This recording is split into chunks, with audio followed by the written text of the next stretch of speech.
pues bueno, para quien no me conoce aún, yo soy el profesor Vicente Fabián López Corral, como aparece en mi ventanita.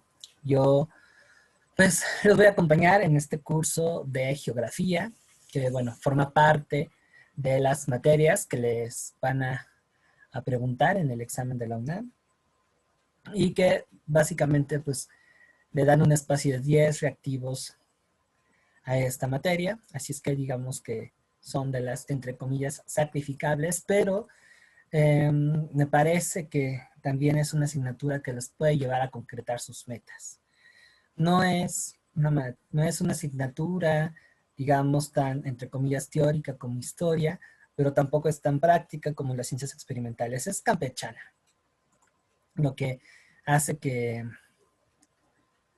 el dar este tipo de materias sea bastante divertido y pueda hacer más cosas que, pues, en historia es un poquito más difícil. En geografía sí me ha aventado. Y quienes estén conmigo, perdón, en filos, pues ya se darán cuenta, la pasamos bastante bien. Pero en historia sí es un poquito más complicado.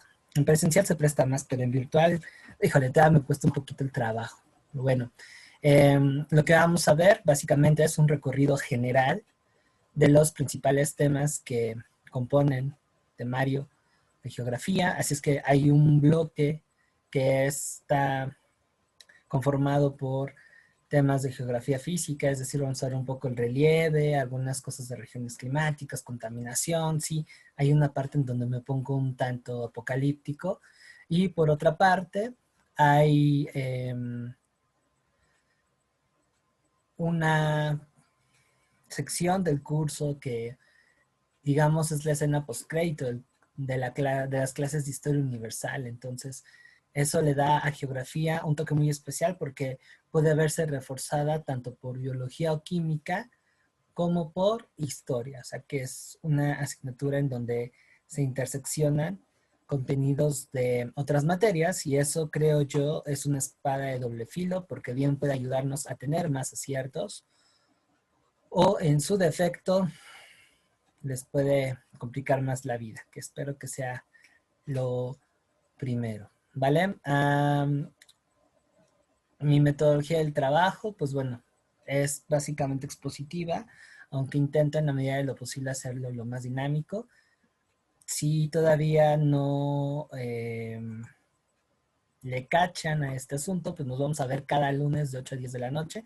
Usualmente abro la sesión entre 8 y 3. No es un problema de puntualidad, es que mi compu ya está viejita, entonces tarda en ejecutar los programas. Sin embargo, básicamente es por esas horas, así es que entre más rápido nos conectemos, mejor. Yo entiendo que tenemos problemas técnicos en ocasiones y bueno, eso hace que restringamos un poquito más el tiempo, pero no hay problema. Básicamente son de 2 horas un poco las clases. No sé, extraño la época cuando daba clases presencial porque veía a mis alumnos y pues eso como que le daba un sentido un poquito más humano a esto.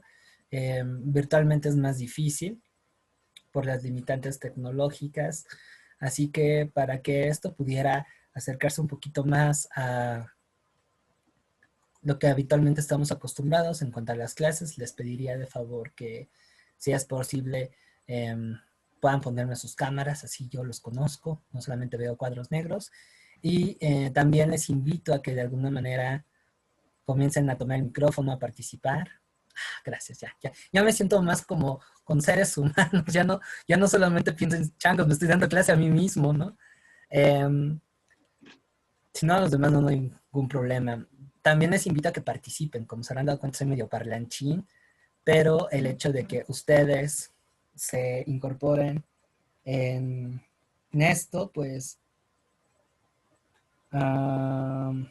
hace que la clase sea un poquito más dinámica. Y de hecho, sí vamos a empezar. Por otra parte también, si bien es un curso de introducción a la introducción de geografía, y técnicamente iríamos rápido, aunque no me gusta ocupar esa palabra, eso no quiere decir que ustedes se guarden sus dudas, sus preguntas. Así es que si por ahí salió algo que no les cuadra o algo así, vamos a matarlas de una vez. Creo que eso sería lo más pertinente. Prefiero ir más lento, pero a paso firme, que irme a una velocidad impresionante, pero con un montón de dudas sembradas.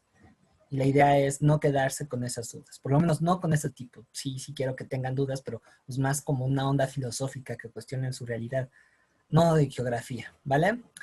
Eh, Estas clases, si es posible, váyanlas acompañando de la lectura que les comenté, del manual que les pasé por WhatsApp. En caso de que todavía no lo tengan porque acaban de ingresar o algo así, háganmelo saber, porfa, para que yo les vuelva a pasar ese material. Es importante que tengamos una comunidad, una comunicación amplia y directa para que yo pueda apoyarlos de la mejor manera. ¿Sale? Y también no se conformen con la explicación que se da en clase. Ustedes complementen con lo que hay en el manual y con otros recursos que a lo mejor ya están ocupando, como son otras guías, libros, documentales, solo que como lo he comentado en historia y en filos, aguas con el material que están consultando, en muchas ocasiones están plagados de errores y eso pues definitivamente no ayuda, ni siquiera por cultura general, ¿sale? Así es que les invito a que hagamos este pequeño ejercicio historiador de checar fuentes, verificar que todo vaya bien. Y creo yo eso les va a dar un bagaje más amplio para que puedan aprovechar el curso. ¿Sale? También les comenté que las sesiones se graban y se suben a mi canal de YouTube. Reitero, no es con el fin de tener más fans, no pretendo ser como Julio Profe ni esos influencers que andan por ahí.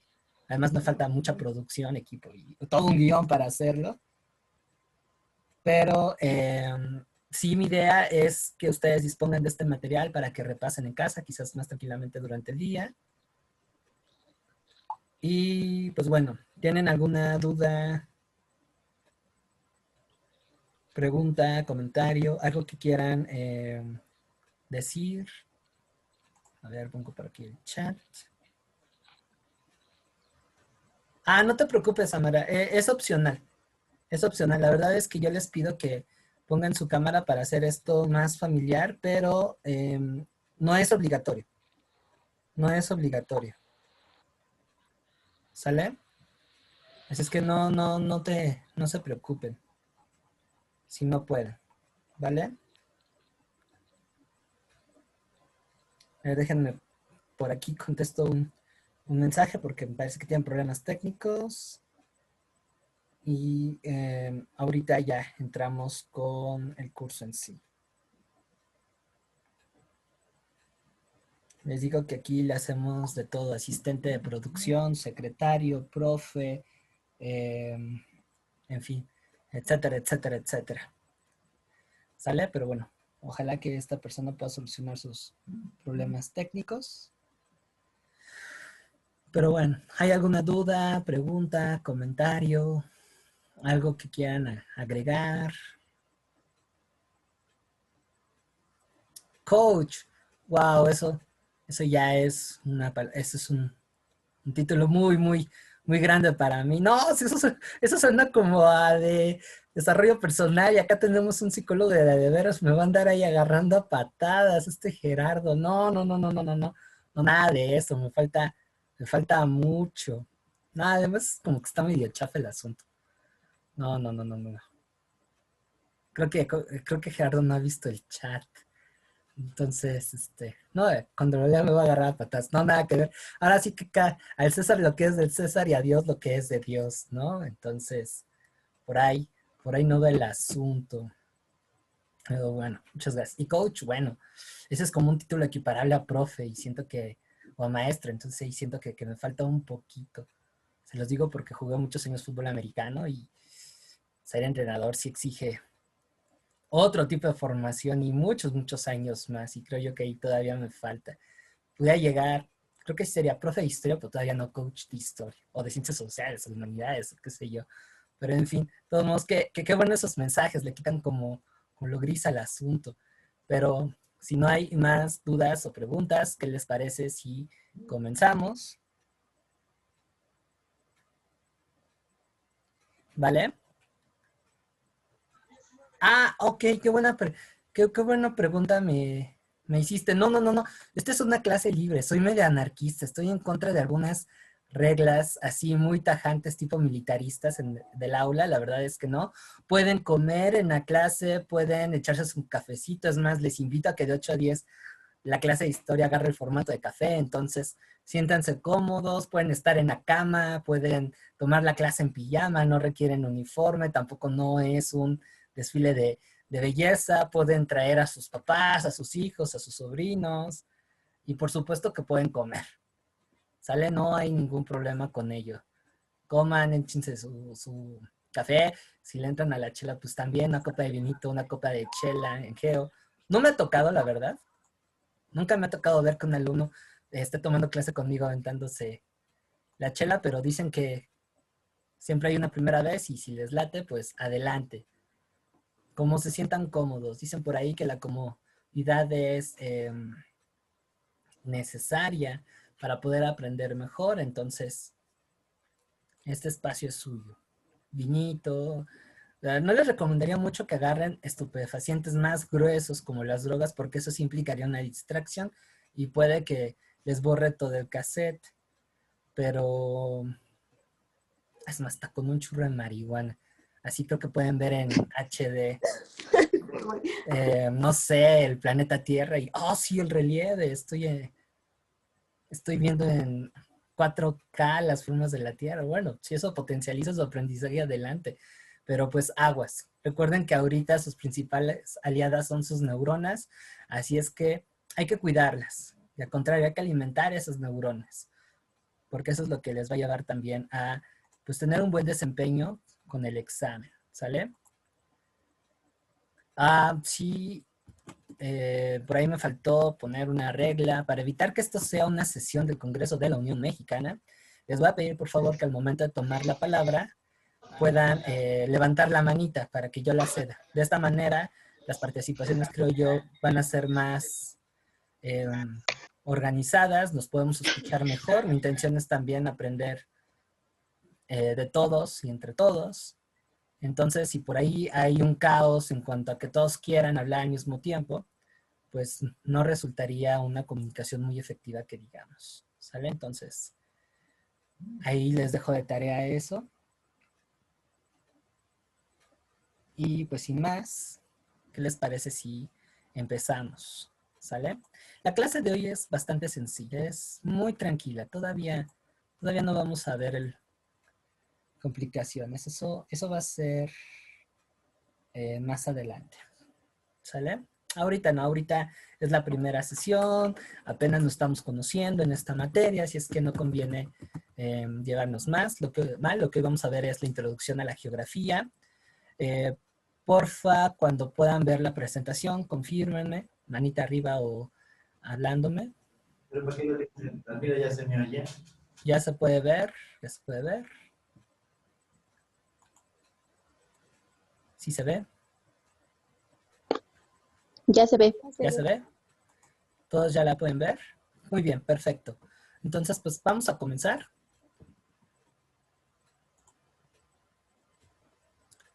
Con es un tema muy, muy, muy interesante,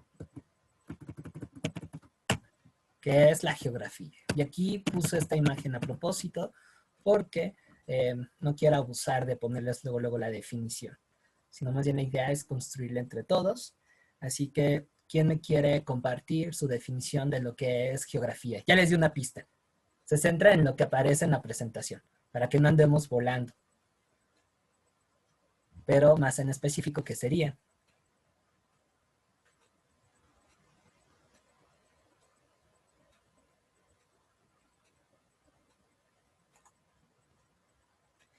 Ok, ok, estudio de la Tierra X2, sí, puede ser.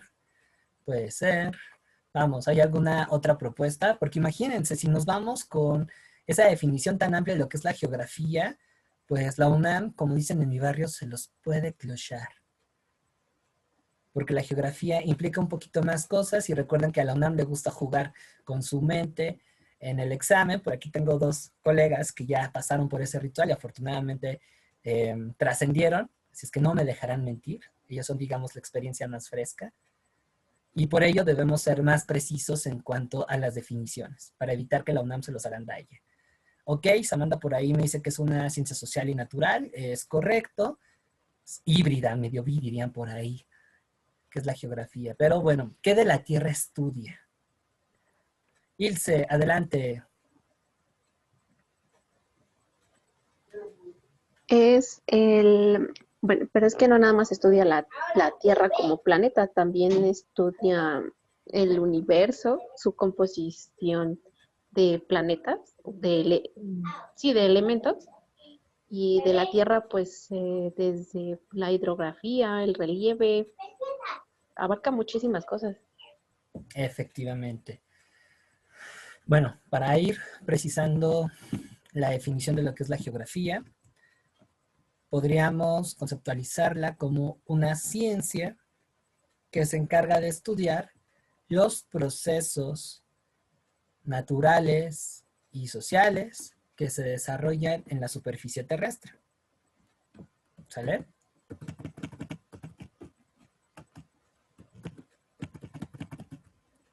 Y ahorita voy a ir acotando esta definición.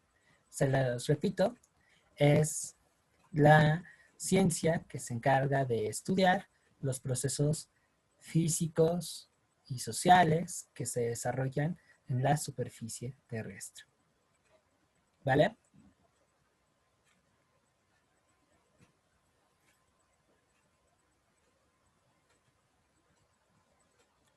Y ahí voy a recuperar un poquito lo que comentó esta Ilse.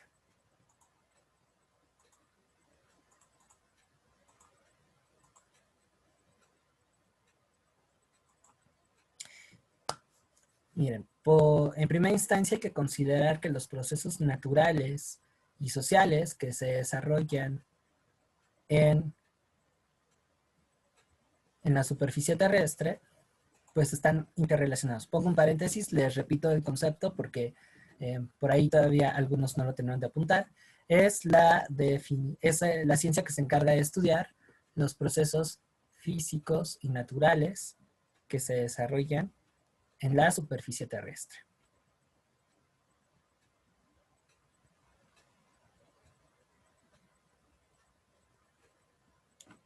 ¿Vale? ¿A qué voy con esto? A que, en primera instancia, ambos procesos están relacionados. Pongamos por un ejemplo la economía.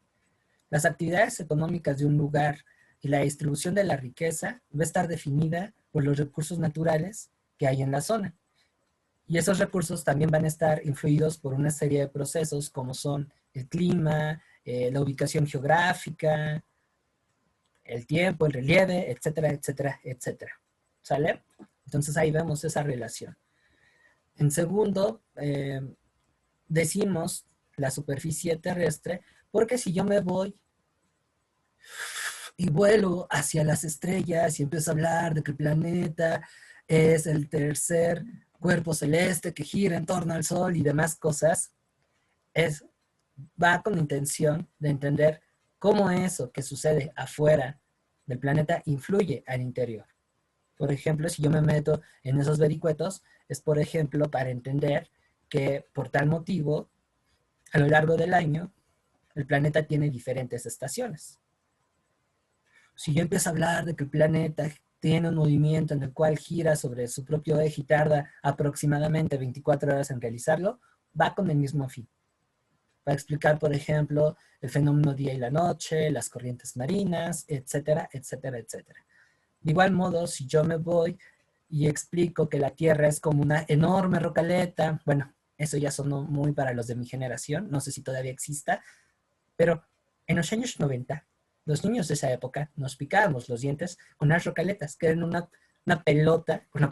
paleta que tenía varias capas de chile y de chicle, y que en el centro tenía un chicle muy, muy rico que después se te quedaba pegado en los dientes. Si yo empiezo a decir que el planeta se asemeja a esa paleta, es para explicar, por ejemplo, cómo está estructurada la corteza terrestre y los procesos que de ahí se desprenden. que si estamos hablando de los sismos, que si estamos hablando de los volcanes, y por supuesto que eso va a incidir en cómo viven las sociedades, ¿vale? Si yo me quedo volando alto en los cielos y me quedo clavado en el estudio del universo, ya me estoy metiendo a otra ciencia que sería la astronomía. Y si yo me clavo con las entrañas de la Tierra, ya me estoy centrando en otra ciencia que sería la geología. ¿Sale? Entonces aquí remarco esto. Si yo me voy hacia los océanos, hacia el interior de la Tierra o hacia el espacio, dentro del ámbito geográfico, es para conocer los cambios que se suscitan en la superficie de la Tierra, es decir, en el espacio geográfico. Y recordemos que el espacio geográfico también va a estar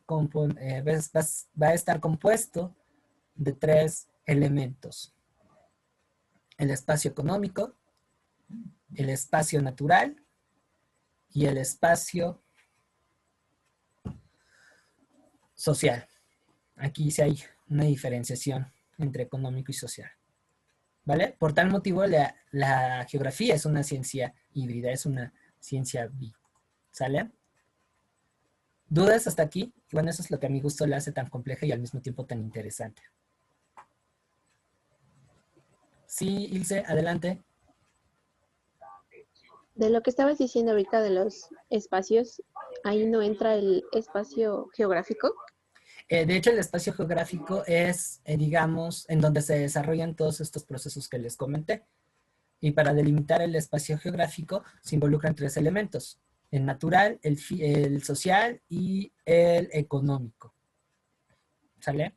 Por eso se dice que la geografía se centra en lo que sucede en la superficie terrestre, porque ahí es en donde se ven interrelacionados esos 3 ámbitos. ¿Va? Y eso es lo que va a distinguir a la geografía de la climatología, la geología, la astronomía y cualquier otra ciencia que se parezca, pero que sí tiene que ver, aunque no son las mismas. ¿Va? Gracias. De nada. ¿Alguna otra duda, comentario que por ahí tengan?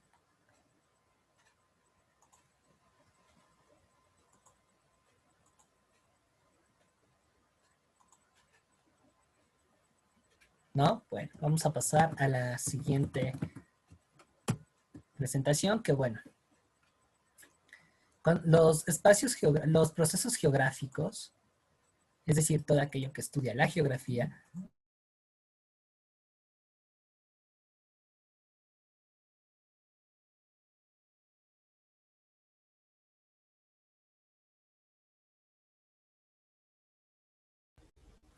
me Vi silencié, me micrófono. autocensuré. Sí, me autocensuré. ¿Quién sabe qué está pasando? Yo creo que la CIA por ahí escuchó algo que no le gustaba y por eso me censuró, o fue CISEN, no bien ustedes saber qué ocurrió. Pero porque yo no le moví nada, ¿no? Entonces por ahí el mundo que nos vigila, los reptilianos, algo escucharon de mí que hicieron que cancelaran mi micrófono. Pero bueno, ya, me la pelaron, lo volví a poner. Les decía que todos los procesos geográficos van a dividirse en 2 tipos de problemáticas. El primero de ellos es el hecho geográfico y el segundo, el fenómeno. Cuando hablamos del hecho geográfico, estamos hablando de cambios que son muy, muy lentos. Es decir, que en una vida humana no alcanzamos a ver. Diríamos en historia, serían procesos de larga duración, y vaya que lo es. Pensemos en algo que conocemos, una montaña. ¿Alguien de ustedes ha visto cómo se estructura una montaña?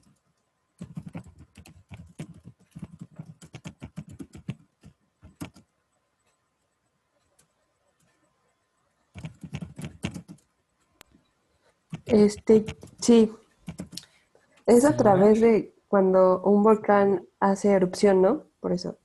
Pum. Pero ese es, digamos, un pedacito de la historia. O sea, ahí vemos, digamos, la semillita que después va a dar pie a una montaña. Pero realmente la han visto crecer. O sea, en 20, 21 años que tienen algunos, 18 otros. Habemos algunos que ya pasamos la tercera década, que han visto eso. Pero nos vamos de 20. Y tenemos la actitud de una de 18. O sea, ya estamos chavos.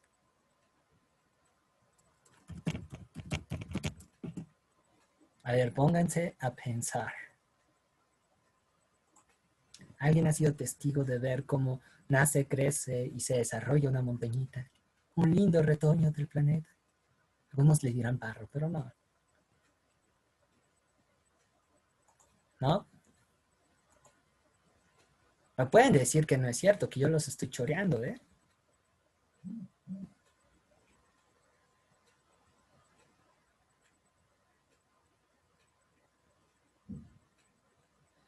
Pues definitivamente no. Los diferentes procesos que involucran la estructuración y la conformación de una montaña no lo alcanzamos a ver en la vida humana. Es más, ni en varias.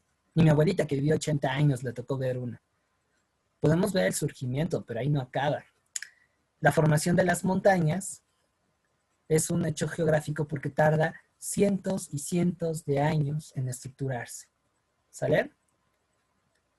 Y por supuesto que en este caso responde a la dinámica que hay y a la interacción que tienen las placas tectónicas. Y esto lo vamos a ver un poquito más a detalle en unos 3 lunes. ¿Vale? Entonces, como les decía, su formación es lenta. ¿Qué otro hecho geográfico se les ocurre? Es decir, cambios que son tan lentos que no alcanzamos a verlos. Me ocurrió ahorita que estabas hablando del hecho geográfico. Por ejemplo, se me vino a la mente la Pangea, ¿no? Por ejemplo, la Pangea fue una situación de la Tierra que estaba como una masa toda junta y se fue separando y separando, ¿no? Y creo que ahorita ocurren en la actualidad hechos geográficos que no percibimos porque son lentos, como por ejemplo la separación de algunas masas de tierra. Por ejemplo, hay una que yo me acuerdo que estaba en la secundaria, ya tiene más de 15 años eso, ¿no? En donde hablaban, aquí en México específicamente, de la península de Baja California, ¿no? Que dicen que cada año se va separando, no sé cuántos milímetros, y que en algún momento, no sé si en 2030, 40, no sé en qué año, ya no va a estar pegado a México, ya va a ser como una isla, la península de Baja California. Entonces se me vino a la mente eso, ¿no? Como lo que tú decías ahorita, ¿no? Depende de la interacción de las placas tectónicas. Bueno, todos estos movimientos no los percibimos, pero con el tiempo hay masas de tierra que se van separando, se van uniendo, ¿no? No sé si esto sería como un hecho geográfico. Estás en lo correcto, sí. Los diferentes cambios que han habido en la corteza terrestre, que es la plataforma en donde están los continentes, tardan millones de años. Y tú diste un ejemplo bien clarito. Las transformaciones que han habido en los continentes. Es decir, los continentes como los conocemos ahora no siempre han sido así. Y maravilloso fue el hecho que citaras a Pangea y la fragmentación que ha tenido a lo largo de los años, los siglos, los millones, ya está, tengo por ahí, ya estaba cantando una canción. Y por supuesto lo que se viene después, muy atinado fue el que haya citado a la falla de San Andrés, que es la que está separando, y no solamente a la península de Baja California, sino a todo lo que es el área de California, porque involucra el estado de California en Estados Unidos y la península, todo eso se está separando. A razón, me parece, de 5 milímetros o 0.5 milímetros al año, me falta checar el dato duro. Pero eso que involucra que a miles de años al futuro, esa parte del continente se va a volver una isla. O sea que en algún momento dado nuestros paisanos de Baja California van a tener que aprender a nadar porque se van a despertar con todas sus casas inundadas, ¿no? Entonces, justo ese es un hecho geográfico. Por ahí también me pusieron en el chat la formación de los océanos, claro, también el descongelamiento de los polos. Qué buen comentario me hiciste, Rocío, porque sin albur, metiste la duda. Considerando el calentamiento global, no sé si eso realmente sea un hecho geográfico, o en su defecto sea un fenómeno geográfico. Porque si consideramos el descongelamiento actual de los polos, se está yendo en friega. O sea, desde el año en que yo vine al mundo, que fue en 1987, ya estoy ruquello, septiembre 17, a la fecha, los polos han perdido terreno gracias al calentamiento global y al cambio climático y a todo esto que desataron diversas actividades humanas, entre ellas la industria. Y eso no es natural. Eso, si lo confrontamos con lo que ha ocurrido en la historia del planeta Tierra, es un cambio realmente rápido y peligroso además. ¿Sale? En cuanto a la formación de una selva y los océanos, sí, también son excelentes ejemplos en referencia a la selva. La conformación de las regiones naturales sí tardan un montón. Responden a un chorro de condiciones climáticas y, por supuesto, al devenir de la Tierra misma. Pensemos como ejemplo lo que sucedió con el Sahara. No sé si se lo sepan, no sé si por ahí en alguna clase de biología les contaron, pero el Sahara, que es una región, es uno de los desiertos más grandes del mundo y que abarca buena parte del norte de África. Doy geografía y no tengo mapas. Dispensen las limitantes técnicas, pero echen a volar su imaginación. Ubican África, es este continente que tiene un cuerno, esquina con Asia y abajito de Europa. Y la parte del norte, lo que sería una franja, lo que sería desde Libia hasta Argelia, ese es el desierto del Sahara, reitero, uno de los desiertos más grandes que hay. Pues hace 25,000 años, no más, hace como 35,000 años, eso era un valle con un clima templado en donde habitaban leones, elefantes y donde seguramente algunos ancestros nuestros hacían de las suyas. En la actualidad, hoy es un desierto. Ahora, no confundan la formación de las regiones naturales con el declive de los hábitats que ahorita se están dando por consecuencia de la contaminación y sobre todo de la actividad humana. O sea, no es natural, por ejemplo, que el 60% del área forestal mexicana de 20 años a la fecha ya se haya perdido. O la reducción en un 25% del Amazonas. Además, eso no respondería a un hecho geográfico. Ahora, yéndonos hacia la parte del fenómeno geográfico, estamos evocándonos a un proceso que es rápido, que se forma en friega. Por ejemplo, un huracán. Piensen en qué otro ejemplo pudiera ser. Estamos, ojo, en fenómeno geográfico. Fenómeno geográfico. Son hechos cortitos. Un sismo. Un sismo, perfecto. Y mira, aquí estás con el Bluetooth puesto junto con esta Samantha, porque al mismo tiempo que tú lo mencionaste, Samantha lo puso. Qué buena conexión hay en el grupo, ¿eh? Me gusta, me gusta. Sí, efectivamente es un sismo. Un sismo es algo que vemos, sentimos y bueno, es un acontecimiento pues más efectivo a la hora de convertir gente a cualquier tipo de religión que lo que usualmente hacen los misioneros. Si no me creen, recuerden lo que ocurrió en el 17, hubieron un chingo de ateos que dijeron, ay, padre mío, quítame de ahí, ay, Diosito santo. No que no, güey.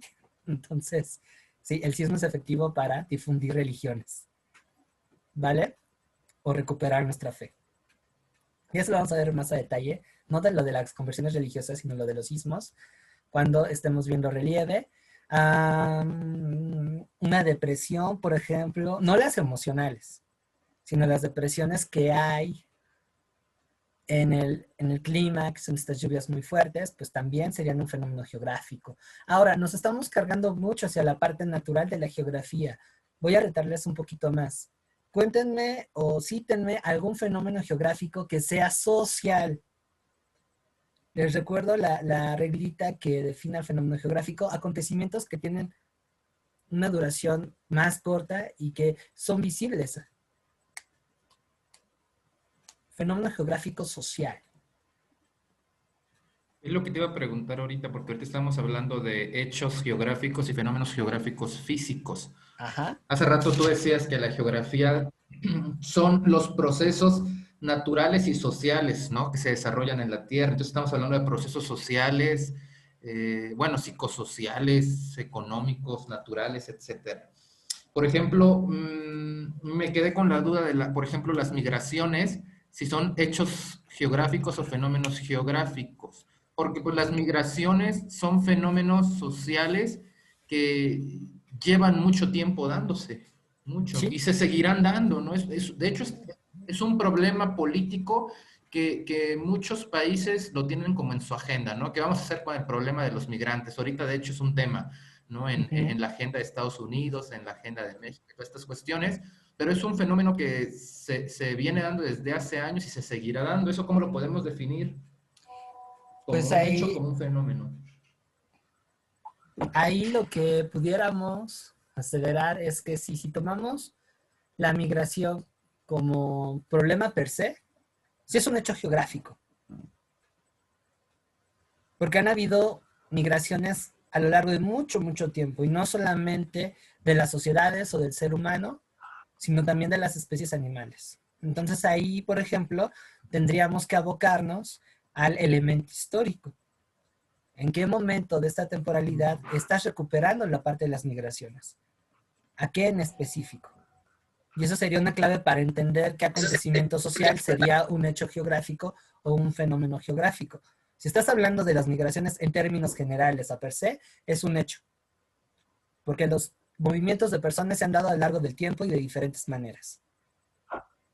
Si estamos hablando de las migraciones o de los flujos migratorios que en la actualidad se están desarrollando, pues serían un hecho, un fenómeno geográfico, porque responde a una serie de condiciones, aquí me atrevo a decir hasta esta palabrota, históricas específicas. Pensemos, por ejemplo, en la migración de Latinoamérica hacia los Estados Unidos y en fechas más recientes a Canadá. Esos cambios de residencia se dan a razón porque tenemos un poder político y económico que aparentemente garantiza una mejor calidad de vida en el norte. Y en el sur, de 40 años a la fecha, hemos tenido una serie de países que no satisfacen por completo las condiciones de vida de la mayoría de sus habitantes. De tal manera que, pues como es lógico, uno se va hacia donde está mejor. Y de ahí que se conforma este río de personas que van desde Sudamérica hasta los Estados Unidos. Si nos vamos hacia el viejo mundo, a lo que es Europa, me atrevo a decir que es un poquito más viejito. Esos procesos migratorios sí tienen que ver con la globalización, pero responden también al proceso de descolonización de Asia y África. Proceso que ha sido muy duro en una buena parte de los países de esos continentes y que ha llevado a que muchas gentes migren, sobre todo porque después de esos procesos de independencia, luego se involucraron en guerras civiles y en conflictos internos. Eso, más las problemáticas de la geopolítica actual, ha llevado a que un montón de gente, pensemos en África, migre otra vez de sur a norte. Y ahí tenemos el problema de las pateras. Ese es un fenómeno geográfico porque se ha dado en una vida humana, es decir, alguien que ha vivido más de 70 años ha sido, digamos, testigo de esas circunstancias, que no siempre ha sido así. Reitero, depende mucho de la temporalidad histórica. Por ejemplo, si nos vamos a la Edad Media o la Antigüedad, los flujos migratorios respondían a otras direcciones. Pues estamos hablando de la migración latina, de la migración de africanos o de individuos de origen musulmán hacia Occidente o hacia el norte, es en respuesta a lo que está ocurriendo y de lo que ha ocurrido, me atrevo a decir, de 1945 a la fecha. Y eso es reciente en términos geográficos. Ándale, sí. Pero para definir el fenómeno que es un fenómeno geográfico, debemos de ver el impacto que tiene con el espacio. ¿Sale?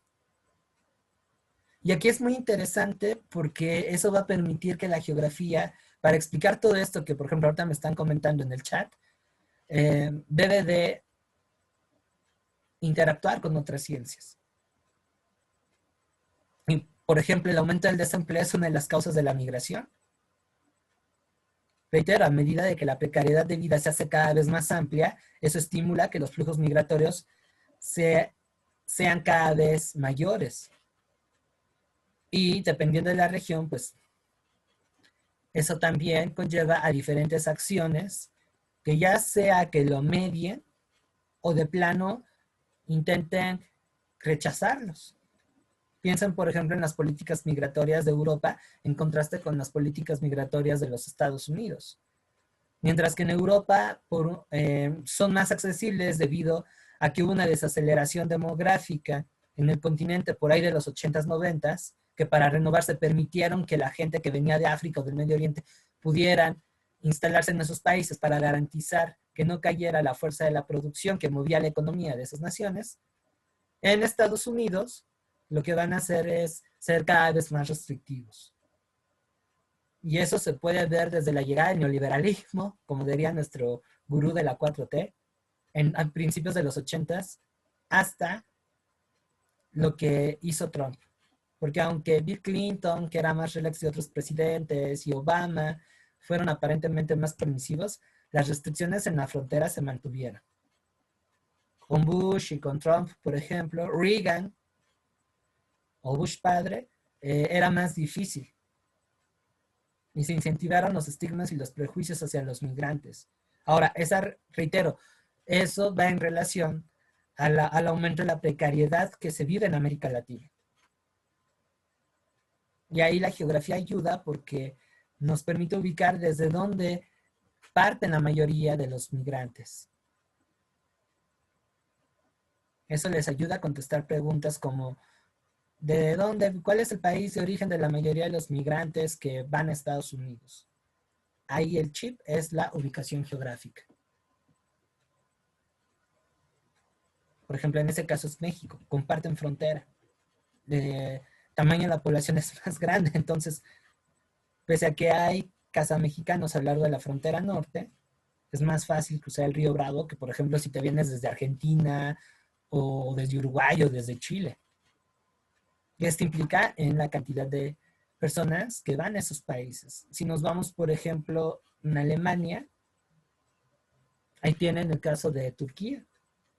Aunque está un poquito lejitos, es más fácil llegar a Alemania desde Turquía que si lo hacemos desde Egipto, desde Siria, desde Palestina o desde cualquier otro país del norte de África o Medio Oriente que se les ocurra.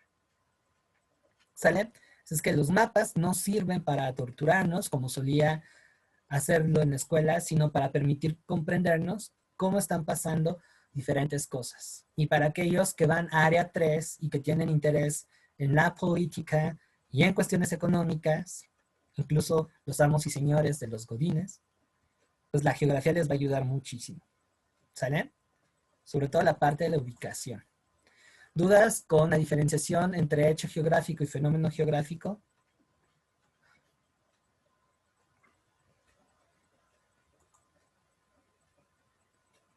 No, profe. Ok. Perfecto. ¿Sí? Yo creo Adelante, que tengo... A ver, es que estoy tratando de estructurar mi pregunta, pero...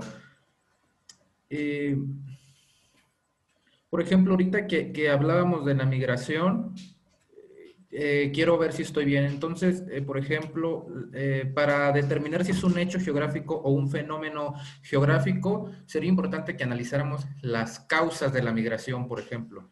Si es una causa que tiene un hecho específico en un tiempo específico, pues, pudiera ser un fenómeno geográfico. Pero si la causa es como general, una situación general, ajá, que ya lleva como muchos años o cientos de años en el mundo, ya sería un hecho geográfico. Exactamente. ¿No? Por ejemplo, es que me está costando en cuestión de fenómenos sociales, en cuestión de hechos geográficos o fenómenos geográficos físicos me queda claro, ¿no? Hay procesos físicos que duran cientos de años y que son estables, y hay fenómenos geográficos que son así y tienen un impacto a largo plazo, pero ahí sí le encuentro la diferencia en lo social. Por ejemplo, también estaba yo pensando en la sobrepoblación. Tenemos un fenómeno importante ahorita en China, ¿no? O China tiene un fenómeno importante hablando de sobrepoblación, porque entiendo que para que sea catalogado también un fenómeno como geográfico tiene que tener un impacto sobre la superficie terrestre, ¿no? Sobre el espacio, aquí vemos exacto. cómo la sobrepoblación, sobre el espacio geográfico, aquí vemos cómo la sobrepoblación, por ejemplo, en la Ciudad de México, me llama mucho la atención cómo ha ido creciendo tanto que ya no se diferencia la Ciudad de México con el Estado de México, ¿no? Ya están totalmente conurbados. Es que el Imperio Y Chilango creo cada vez se va que una expandiendo situación, más. El Imperio Chilango se está expandiendo ajá, más y y creo que lentamente algo así, conquistamos Puebla, Pachuca, Toluca y Cuernavaca. Pronto van a ser alcaldías de la ciudad. Y van a tener metro, ¿eh? Van a tener metro. algo así. Eso, por ejemplo, ¿qué sería? Si eso es algo que, o sea, por ejemplo, hace cientos de años, pues eran superficies demográficas muy bien delimitadas, ¿no? De hecho, no pasan tantos cientos de años. Yo me acuerdo, sabes, yo soy de allá de Tuxtla Gutiérrez, de Ujú. Chiapas, y yo me acuerdo que, por ejemplo, Tuxtla Gutiérrez estaba muy delimitado y a mis papás les tocó ver cómo la ciudad ha crecido tanto que ya está conurbada con otros que ya eran municipios. Por ejemplo, allá había un municipio que se llamaba Terán, que ahorita ya es una colonia de allá de Tuxtla, pero se fue creciendo tanto demográficamente la población que se van conurbando, ¿no? Entonces, eso entraría en fenómeno geográfico porque lo alcanzamos a ver, o sea, Sí, ese sería como otro sí, parámetro para poder diferenciar entre fenómeno geográfico o hecho geográfico. sí, O sea, porque sí, una generación alcanza a ver esos cambios o esos impactos que tienen estos procesos, ¿verdad? exactamente. Ahí tienes la respuesta, el tiempo. Un fenómeno geográfico es algo que aunque tarde un poquito más de tiempo, tú lo alcanzas a ver. Y el crecimiento de las ciudades que se han venido dando es temporalmente algo muy reciente y además acelerado. Tocaste un ejemplo maravilloso que es la Ciudad de México. Si tú ves fotos de México, en la Ciudad de México en los 20, en los 30, es más, no voy mucho, en los 60 hay zonas como Xochimilco, Milpalta, Tláhuac, Tlalpan, son alcaldías que están al sur, incluso Álvaro Obregón, que está al occidente, Coajimalpa, que parecen islitas de provincia en la ciudad. Y la ciudad, así como la vemos, que este monolito urbano, era realmente muy pequeña. ¿Qué ocurre en los 60? Y aquí es en donde involucramos otras cuestiones como las migraciones, que a medida que la ciudad se industrializa, que requiere más mano de obra, que su infraestructura crece, eso jala núcleos de población que vienen desde otros lados para mejorar su condición de vida. Y esto también coincide con un momento en el que el campo mexicano pues ya no es considerado como un elemento importante para el desarrollo económico del país. Entonces se abarata el campo, ya no es rentable, ya no satisface las necesidades económicas de las familias y varios de esos integrantes migran a la Ciudad de México, en donde estamos observando que se amplían los parques industriales, crecen las vecindades, y bueno, ahí tienes la razón de por qué, perdón por la expresión, la Ciudad de México creció a lo pendejo. Les ganó el flujo migratorio, empezaron sobre la marcha. Y eso se ve de manera más impactante en los 70s y 80s. Ahí tienen un ejemplo, el periférico. Si ustedes ven las fotos de las primeras etapas del periférico, para quienes no son de la ciudad y no han venido a vernos, cuídense, la verdad es que es como turismo a nivel pro. Si ustedes van, aquí me encanta porque puedo rescatar ejemplos de la historia, y ven fotos de la Ciudad de México en los años 60, específicamente el periférico no tenía la extensión que tiene ahora. Y el anillo, como se le conoce, porque es una circunvalación de la ciudad que agarra pedazos del área metropolitana, es decir, también partes del Estado de México, o bueno, atraviesa zonas del Estado de México, el periférico, es algo que responde, híjole, yo estoy más viejo que esa expansión. Hasta me hicieron recordar una anécdota que me contaba mi papá. Yo soy del sur, de Xochimilco, y él me decía que todavía en los 90s, la parte que delimita Xochimilco con la alcaldía de Iztapalapa y Tláhuac, que es una zona que en otro tiempo fue lacustre, el periférico, o lo que más adelante iba a ser el periférico, era terracería, no eran carreteras. Y que para llegar desde Coyoacán, por ejemplo, que también está al sur, pero está más urbano, o la alcaldía de Benito Juárez, que está más cercana hacia el centro, para esos lados tenían que, híjole, hacer unas volteretas nivel Dios. Parecía como pista de Mario Kart. Y esa es en la lógica de cómo la Ciudad de México fue creciendo. Y el periférico, reitero, no tiene más de 25 años. Tal como ahorita está, no tiene más de 25 años. Cuando era pequeño, yo no recuerdo, pero cuando era pequeño, mi papá me platicaba que todavía por esa zona habían cañaverales más grandes de los que hoy todavía existen. Y bueno, ya no van a existir porque ahorita están haciendo una autopista, un segundo piso por ese lado de la ciudad. Entonces son cambios drásticos, pero que se están dando a un periodo de tiempo muy, muy corto. Pensemos en la expansión urbana de estas zonas rurales. O sea, reitero, busquen fotografías de Xochimilco, de Iztacalco, que es una alcaldía que está al oriente de la ciudad, Tlalpan, y dicen, no, eso no es Ciudad de México, eso es Morelos, eso es provincia, como decimos. Y vean hoy fotos y ya cambió bastante. Y son transformaciones en no más de 20, 30 años, 40 a lo mucho.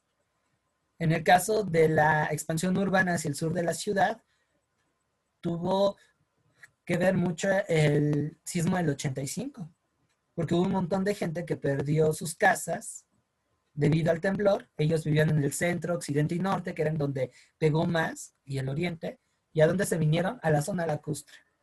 Y como cada vez llegaron más, entonces empezaron a poblar los cerros.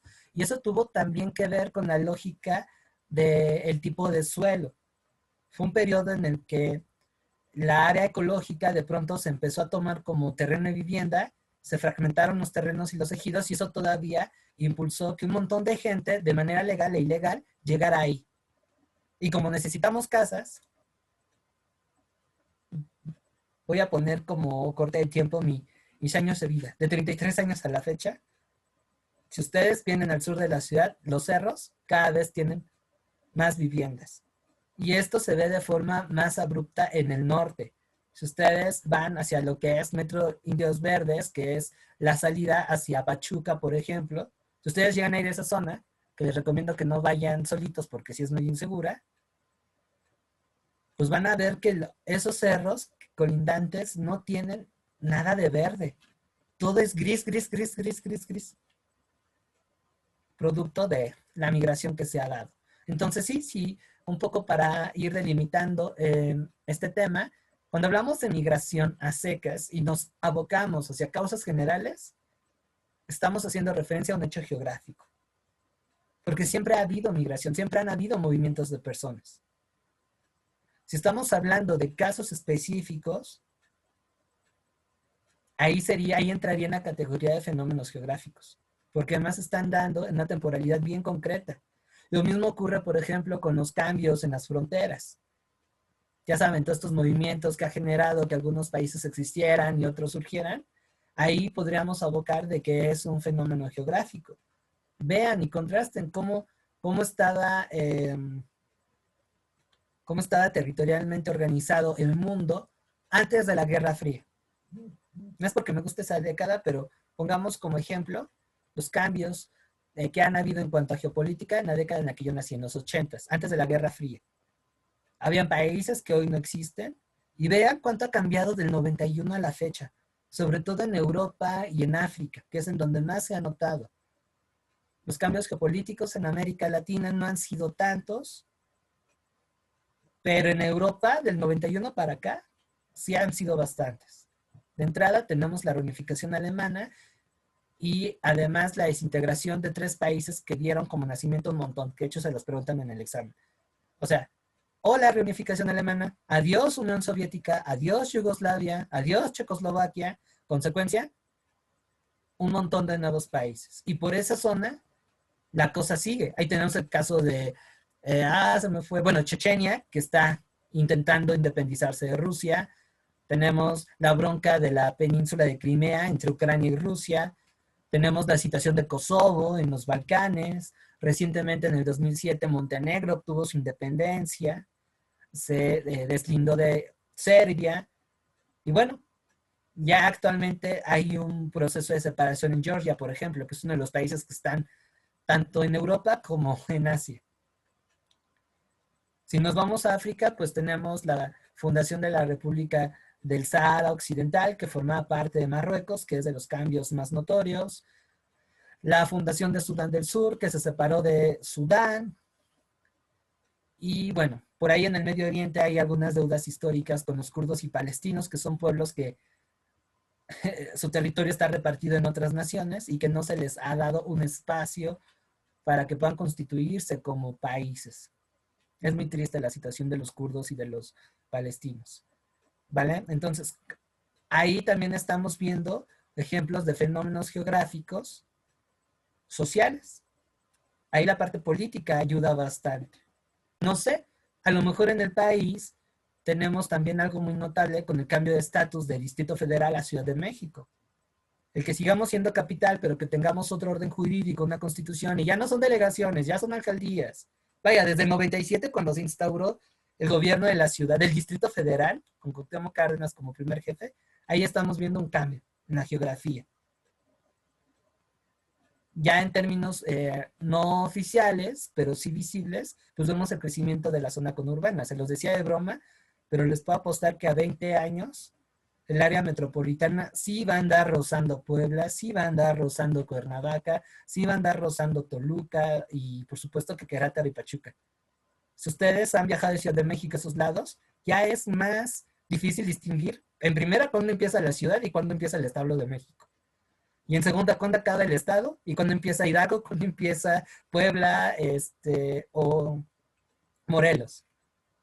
Yo la última vez que, por ejemplo, fui a Puebla, dije, chinga, ¿en qué momento llegamos a Puebla si todo el tiempo vi manchas urbanas? O sea, yo que tengo a mi hermano viviendo en el municipio de Ixtapaluca, que está al oriente del Estado de México, que está en este camino de México-Puebla, yo ya no ubico cuándo acaba Tláhuac y cuándo empieza Neza o Chalco, que son los municipios del Estado de México colindantes. Es lo mismo. Y el espacio se hace cada vez homogéneo cuando también invierten en infraestructura.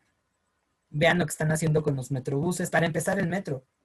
El metro ayuda, digamos que hace más difícil la diferenciación de bienvenido Estado de México, bienvenido Ciudad de México. Ahora con lo que están haciendo del Mexibus, los metrobuses, los cablebuses, y bueno, por ahí creo que escuché la expansión del metro que va de Observatorio a Pantitlán hacia el Lerma, que ya estamos en el Estado de México a mitad de camino a Toluca, pues hace todavía más que las distancias sean más chiquitas. Este tren bala que no sé si se vaya a hacer de Ciudad de México a Guadalajara, en donde llegas en 1 hora, ya también de alguna manera motiva que las fronteras se vayan borrando. Y eso pues impacta en el espacio. Entonces ven ustedes a ver, reitero, cómo vamos a llegar. Ya me imagino, siguiente estación, Toluca, correspondencia con la línea 17 que va hacia Pachuca. Gracias. ¿No? Estaría bueno, pero quién sabe cómo vaya a ocurrir. Primero que metan metro a mi tierra, que es Xochimilco. ¿Sale? ¿Dudas hasta aquí? ¿Comentarios? ¿No? ¿Todo bien? Ponte la geografía. Está el tren ¿no? ligero. Sí, pero ese ya no nos alcanza. Cada vez parece más una experiencia de tren de campo de concentración nazi.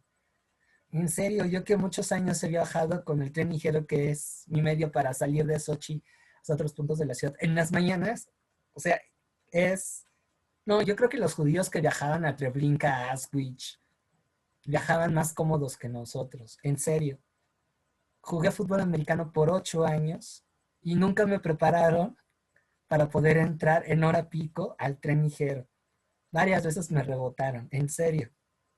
Y siquiera aplicando la de este Esparta, que no me gusta porque es muy indigno hacer eso, dan chance. Así es que si tienen pensado migrar a la ciudad y optan por el sur, es como, no sé, elegir un modo difícil de un videojuego, así de Survivor.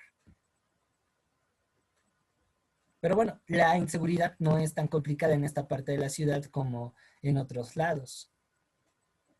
Es que bueno, vivir en la Ciudad de México es todo un chiste. Y en Sochi, pues bueno, es algo especial. En fin, pasemos a la siguiente lámina, que son los principios geográficos. Estos hay que tenerlos muy en cuenta, no solamente porque son los puntos metodológicos que definen el conocimiento geográfico, sino también porque nos ayudan a sacarle mejor provecho a los aportes que brinda la geografía. Y son muy, muy, muy fáciles de entender. El primer principio geográfico que vamos a ver es la descripción, que no es otra cosa que contarte con pelos y señas qué hubo con ese lugar. Y aquí, por ejemplo, puse un caso que venían mucho en un libro que me gustaba, que ya no he visto, pero que se publicaba año con año, que se llamaba Almanaque Mundial. Era un libro así bien gruesote que venía información de todos los países. Estaba precioso. Yo llegué a tener 2.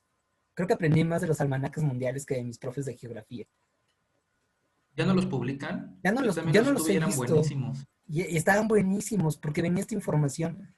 La ubicación geográfica del lugar, la superficie del país, los idiomas que se hablaban, algunas costumbres, los climas.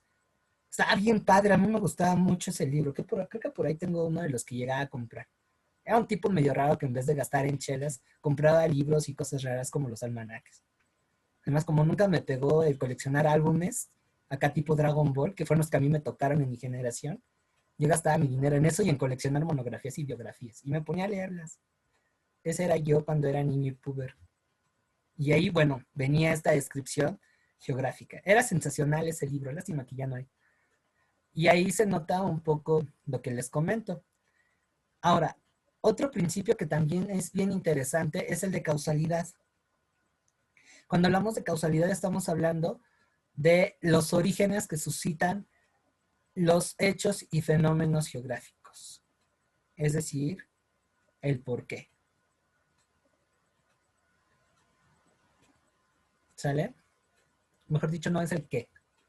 ¿Qué es lo que causa las olas? Ah, pues las olas las causan X, Y, y tiene que ver con la fuerza de los vientos, el movimiento de rotación, y por eso hay desde olas en las que tú puedes surfear, todo muy lindo, hasta tsunamis, ¿no? Y este principio de causalidad va a ser aportado por un señor llamado Alexander von Humboldt. Este cuate tenía una vida padrísima, tuvo una vida padrísima. El güey era un viajero que se dedicó a dar el rol por pues, buena parte de América, estuvo un buen rato en la Nueva España, y no solamente fue a turistear, sino que se puso a describir, a narrar y a estudiar los diferentes elementos culturales y geográficos, además de naturales, en los lugares que visitó. Hagan de cuenta que eran como una especie de Marco Polo del siglo XIX. Y en esa época, pues también estaba de moda dedicarse a varias cosas. Entonces el güey era geógrafo, era biólogo, era naturalista. Dicen por ahí que era padre no reconocido de la antropología. Entonces este señor, ¿qué no hizo? Y entre las aportaciones metodológicas que dio a las ciencias sociales, está el principio de causalidad y origen. ¿Sale? Ah, y también fue amante de la Güera Rodríguez, una mujer de vida muy abierta, interesante, que pues, tuvo que ver con varias personas para fomentar la independencia. Una chica madura que era bastante atractiva y que a pesar de haber tenido 5 hijos, era bastante seductora. Y le gustaba estar con pura personalidad. Y entre los amantes que tuvo, pues también estuvo Alexander von Humboldt. Sí, también dicen por ahí que anduvo con Miguel Hidalgo, o bueno, tuvo su noche con Miguel Hidalgo. Otros que fue amante de Agustín de Iturbide, y como la Güera Rodríguez tenía mucha influencia con la conspiración de la Profesa, pues digamos que ocupó sus influencias para que Agustín de Iturbide fuera nombrado comandante y pues de esta manera liderada este proceso que dio como consecuencia de la consumación de la independencia. No, la Güera Rodríguez es una figura interesante en la historia, ¿eh? Me cae bien la Güera. Vámonos con lo que sigue. Hasta chismes históricos ahí les ando poniendo para que le demos más candela a la clase. Bien, ahora vamos con 2 que son clásicos. La localización, que es el que, digamos, estamos más acostumbrados en geografía, que no es otra cosa que ubicar un punto o un lugar en una representación geográfica. Y esto de la localización es lo que vamos a profundizar más adelante cuando veamos coordenadas geográficas.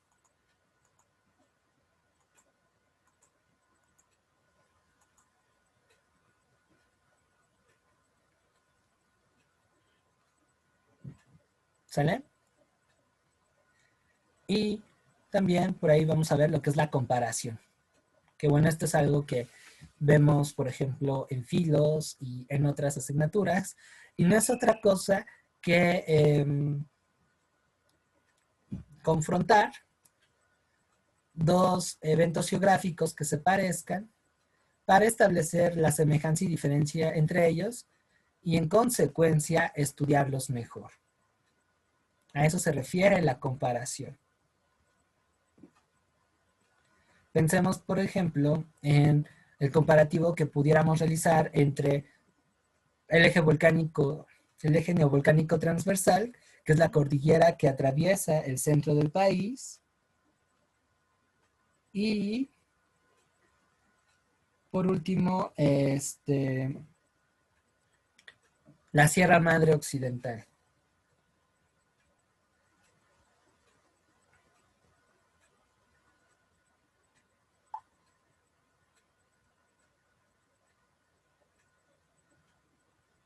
¿Sale? Ahí vamos a ver algunas semejanzas, pero también diferencias que van a permitir establecer las particularidades entre ambos conjuntos de montañas y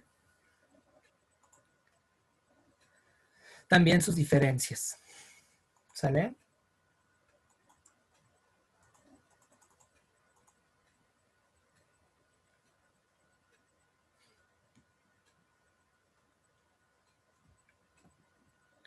Y bueno, esta imagen que es española, pues les habla de dos cordilleras que están en esos lares. El macizo de Guayanes y la cordillera de Mérida. Y las mismas fotos evidencian en qué se parece y en qué no. Esto no es algo exclusivo de la geografía. Eso lo podemos observar en general en todas las ciencias sociales. Y también es un principio metodológico bastante concurrido. ¿Vale? ¿Dudas hasta aquí? No, profe. No, profe, ninguna. Perfecto. Bueno, como nos habremos dado cuenta, la geografía tiene un objeto de estudio enorme, aborda un montón de cosas. Entonces, eso va a implicar que haya una subdivisión. Es decir, que la geografía se vaya a dividir en dos grandes bloques. Rebobinemos. Cuando hablamos de la geografía como la ciencia natural y social que estudia los procesos naturales y sociales que se desarrollan en la superficie terrestre o en el espacio geográfico, como también la suelen encontrar en algunos libros de geografía, es el concepto de geografía general. ¿Sale? Esto lo remarco porque, reitero, a la UNAM le gusta jugar mucho con sus mentes. Y la manera de discernir pues cómo se definen las ramas es a partir de su objeto de estudio. Así que vamos a hacer una ejercitación lógica. Si lo que acabo de mencionar es la definición de geografía general, ¿cuál sería el concepto de geografía física?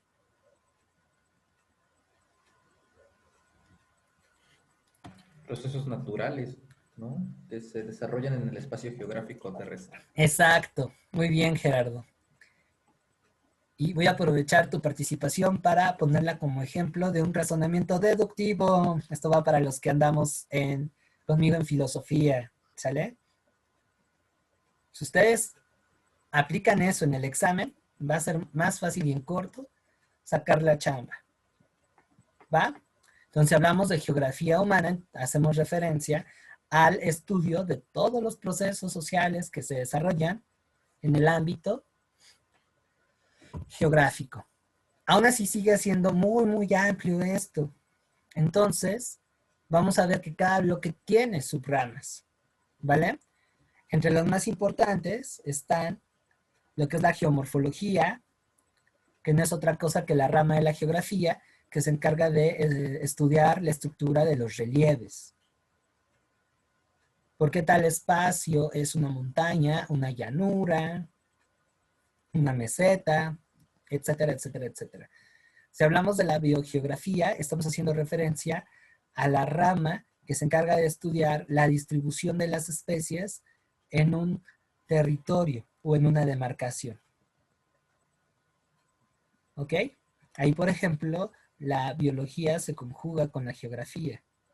Cuando hablamos de hidrografía, estamos haciendo referencia a la distribución de los ríos en un lugar. ¿Cuántos ríos hay? ¿De qué categoría? ¿Cuál es su curso? ¿Qué tan contaminados están? Etcétera, etcétera, etcétera. Cuando hablamos de la oceanografía, estamos haciendo hincapié al estudio de la rama de la geografía que se encarga de abordar los océanos. ¿Sale?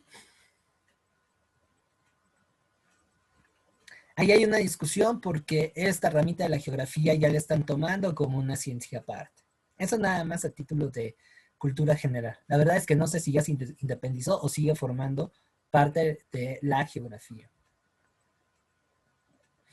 Y bueno, sería multidisciplinaria porque también ahí la biología tendría mucho que ver. Pero bueno, luego tenemos la cartografía, que es la suprema en la geografía, que se encarga de estudiar cómo se ha representado el espacio geográfico a lo largo del tiempo. Está bien padre. Y ahí entra, por ejemplo, el rollo de las proyecciones cartográficas, que si es azimutal, que si es cónica, que si es circular, entre otras cosas. Que ahí mi recomendación para los que vayan a hacer el examen, no lo puse ahorita porque no está en el temario, pero chequé la guía del 2020 de noviembre y venía una pregunta en la guía que tenía que ver sobre proyección geográfica. Así es que no quiero sorpresas, den una repasada solamente para cubrir ese hueco de lo que son las proyecciones geográficas, cuáles son, y fíjense sobre todo en las imágenes, y de esta manera pueden incorporar ese contenido. Es muy fácil. Y además, están bien sencillas de diferenciar, porque nada más son tres: azimutales, cónicas y cilíndricas. Y todo tiene que ver en la forma. Así es que no hay gran problema. ¿Vale? Y luego tenemos la geoastronomía, que era lo que les estaba comentando. El estudio del universo, pero a partir de la influencia que tiene en el planeta. Y aquí no me refiero con estas cuestiones de, ay, es que Virgo está en Saturno y por lo tanto hoy va a llover. O mira, como estamos en primavera, tu día de la suerte es el miércoles y tu color favorito es en marzo. Y como naciste siendo Virgo, entonces por eso eres afable y vas a ser un cuarentón soltero. No, ese tipo de influencias no. Eso déjenselo a la gente que lee el tarot y anda en esas cosas. Estamos haciendo referencia, por ejemplo, a si estoy en tal punto en el movimiento de traslación, bueno, qué estación del año se están dando y cómo eso está influyendo en las actividades económicas y en otros fenómenos naturales. ¿Sale? Se los comento porque hubo una alumna que sí me respondió, ay, entonces en la geoastronomía tiene que ver con los signos del zodiaco y por qué soy de tal carácter. Y así, no, espérate, ese tipo de influencias no van. Eso ya responde a la astrología. Y hasta donde sé, la astrología no es una ciencia. Y por último viene la climatología, que es la distribución de los climas en un espacio geográfico. ¿Sale? ¿Dudas hasta aquí?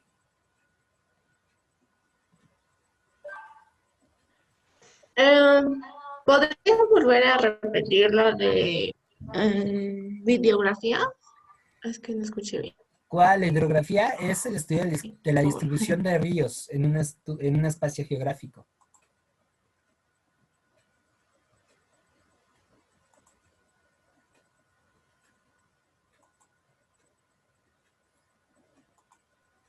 Gracias. ¿De nada? Yo me perdí un poquito en la anterior de localización, ya no escuché completo. ¿Cuál? ¿En el principio geográfico de localización? En la lámina anterior estaba localización y comparación. Ah, ok. Bueno, la localización es un principio geográfico que involucra la ubicación de un punto en la representación geográfica.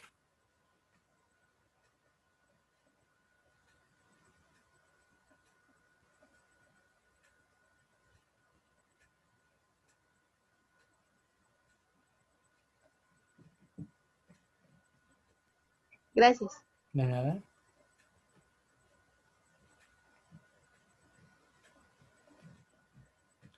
¿Alguna otra duda o cuestión que tengan?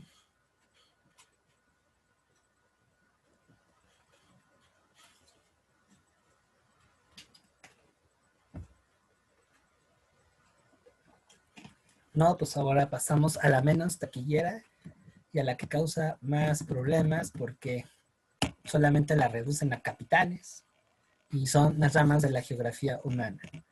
Vámonos con la primera, que la geografía económica pues, se va a encargar de estudiar las actividades económicas y su relación con los recursos naturales y el proceso productivo que hay en un lugar. ¿Sale? O sea que a la geografía económica le corresponde estudiar acerca de la infraestructura, de cuánta población hay, a qué se dedica, cuál es el flujo de riqueza que producen, el potencial económico que puede haber. Ahí esta rama de la geografía, por ejemplo, es una aliada bastante útil de economistas, relaciones internacionales, ciencias políticas, negocios internacionales e incluso en gente que tiene que ver con administración y contabilidad. ¿Sale? De hecho, los estudios de mercado también deberían de involucrar un poquito, o no, o mejor dicho, deberían de involucrar mucho a esta rama. ¿Sale? Es bastante interesante. ¿Sí, Gerardo? Una pregunta. Sí. Me acuerdo que apenas en este examen que pasó, el UNAM, Ajá. vinieron preguntas de este tipo por ejemplo, me acuerdo que venían preguntas así como, en una meseta, ¿cuál es la actividad económica que más se da, ¿no? Y entonces te ponían la agricultura, la ganadería y esas cosas. ¿Eso dónde viene? Porque esa no la supe responder. O sea, Ajá. ¿cómo le hago para identificar, dependiendo a la región natural, cuáles son las actividades económicas? Por sus características, por ejemplo, si una llanura te dice que es un espacio plano, amplio, con clima templado y que recurrentemente está surcado por ríos, ¿qué te dice la lógica? ¿Cuál sería la principal actividad económica? Pues yo me fui por la lógica, ¿no? Digo que no la supe responder porque no supe si la tuve bien o mal, Ok. dudé, pero yo me fui por la lógica, pensando en el clima, pensando en la altura, porque también obviamente tiene que ver con la altura y la cercanía de los ríos. Pensé en agricultura y ganadería y esas cosas, pero pensé como un poquito más en agricultura. Pues mira, si nos vamos No con sé la si estuvo llanura, bien, sería la pero agricultura. Ahora, las mesetas se van a Sí, distinguir, por ejemplo, por ser relieves más altos, bueno, no, con mayor altitud, porque no es lo mismo altitud y altura, con una mayor altitud que tienen recurrentemente un clima más seco que se presta a pastizales. La única excepción es la meseta de la Anáhuac, que tiene un clima templado y que eso facilita la agricultura. Les digo, los mexicanos rompemos la regla hasta en la geografía. La regla geográfica te dice, no, no, no, las mesetas son secas y no son dadas para la agricultura. El altiplano central o meseta de la Anáhuac, como le quieran llamar a este relieve que se ubica en el centro de México, lo quiebra. Sí hay montañitas, pero también se presta bastante para la agricultura y es una de las zonas, por ejemplo, que más producen bienes de ese tipo. Pero si nos vamos a otras partes del mundo, la regla indica que las mesetas o altiplanos tienen como principal actividad económica la ganadería, porque su altitud se presta para que crezcan pastos, pero no son tan amplios para desarrollar una agricultura incipiente, y esto implica que haya un movimiento de los ganados para buscar esos pastos, porque también no son amplios, y si ustedes hacen un comparativo ay, se me fue el nombre de esta meseta que hay en España, con la meseta de Castilla, las tierras medias de Inglaterra, el altiplano tibetano, para citar esos tres casos, los tres ponderan como actividad económica importante la ganadería. Si no me creen, ahí les invito a que revisen. Entonces, considerando... ¿dónde puedo profundizar más? Esos puntos, ¿dónde puedo profundizar más? ¿O cómo le puedo hacer? Pues busca actividades económicas que se desarrollan en las mesetas, que se desarrollan en las llanuras. Y ahí es en donde les digo, se aplican lo que les acabo de comentar, considerando las condiciones naturales y la cantidad de gente que vive en el espacio, es lo que va a ponderar que una actividad económica sea prioritaria. Después el caso de la llanura, por el clima, por el tipo de suelo y por la irrigación de los ríos, casi siempre es agricultura. Si nos vamos a la meseta, son lugares más secos, pero que da pie a que existan pastos. Ahí tienen la ganadería. Si nos vamos a las montañas pues son un terreno muy agreste, lo cual impide que se desarrolle una agricultura a gran escala.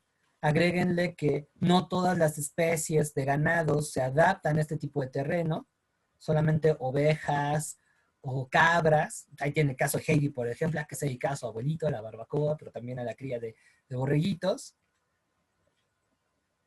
Pero lo que más genera riqueza en un ambiente montañoso son los yacimientos minerales. Los principales yacimientos minerales están en las montañas.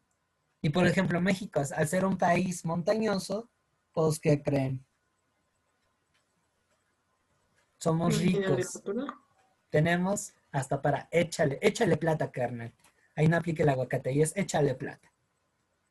Y no solamente plata, tenemos un chingo de minerales. Y eso es gracias a las cadenas montañosas que hay en nuestro país. ¿El por qué somos pobres? Bueno, eso ya es harina de otro costal. ¿Sale? Pero así es como podrían responder. Como casos más claros, por ejemplo, de qué es la minería, nos vamos hacia la cultura pop, El Señor de los Anillos, y son medio frikis como su servidor, y han caído en las garras de J.R. Tolkien y de Peter Jackson, y disfrutan de esa saga, van a ver que los enanos, que son un pueblo montañés, es un pueblo minero.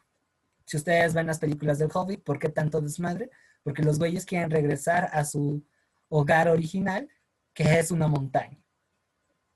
Y en la montaña, pues, ahí hay un montón de yacimientos de oro y, bueno, de otros minerales que les interesen a los enanos. ¿Sale? Entonces ahí hay pistas para que ustedes puedan recuperar más o menos, por ejemplo, lo que comentó Gerardo, que es esta relación de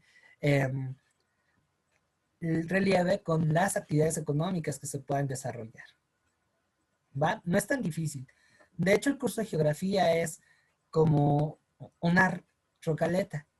Si ustedes van vinculando la parte de lo natural con lo social, eso los va llevando a darle una mayor comprensión a preguntas de ese tipo. Si los aprenden por separados, la situación se va a volver terrible, porque luego no van a haber relaciones. Pero si vinculan, por ejemplo, el clima con las regiones naturales y el relieve con el aspecto económico, ahí ya tienen un plus, ya es mucho más sencillo. Si a eso le involucran el aspecto político, van a entender por qué en determinadas zonas del mundo aún hay conflictos internacionales, y mucho tiene que ver por el control de recursos. ¿Sale? Entonces, bueno, eso hace que la situación sea más sencilla. Y bueno, aquí también conviene señalar que el curso de geografía de preparatoria es más sencillo que el de secundaria. En el de secundaria está más jodido el asunto, porque ahí meten el aspecto cultural. Ya empiezan a hablarles de religión, de multiculturalismo y demás cosas, que bueno, eso me recuerda que tengo que estudiar un poquito más de geografía para secundaria. Ahí sí está más canijo. Pero en cuanto a la parte de bachillerato es más relax, más fácil, ¿sale? ¿Dudas con la geografía económica?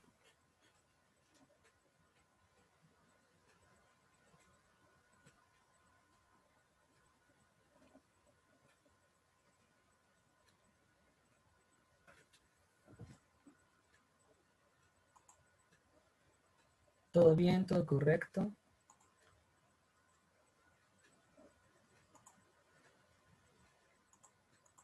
Sí, profe, todo bien.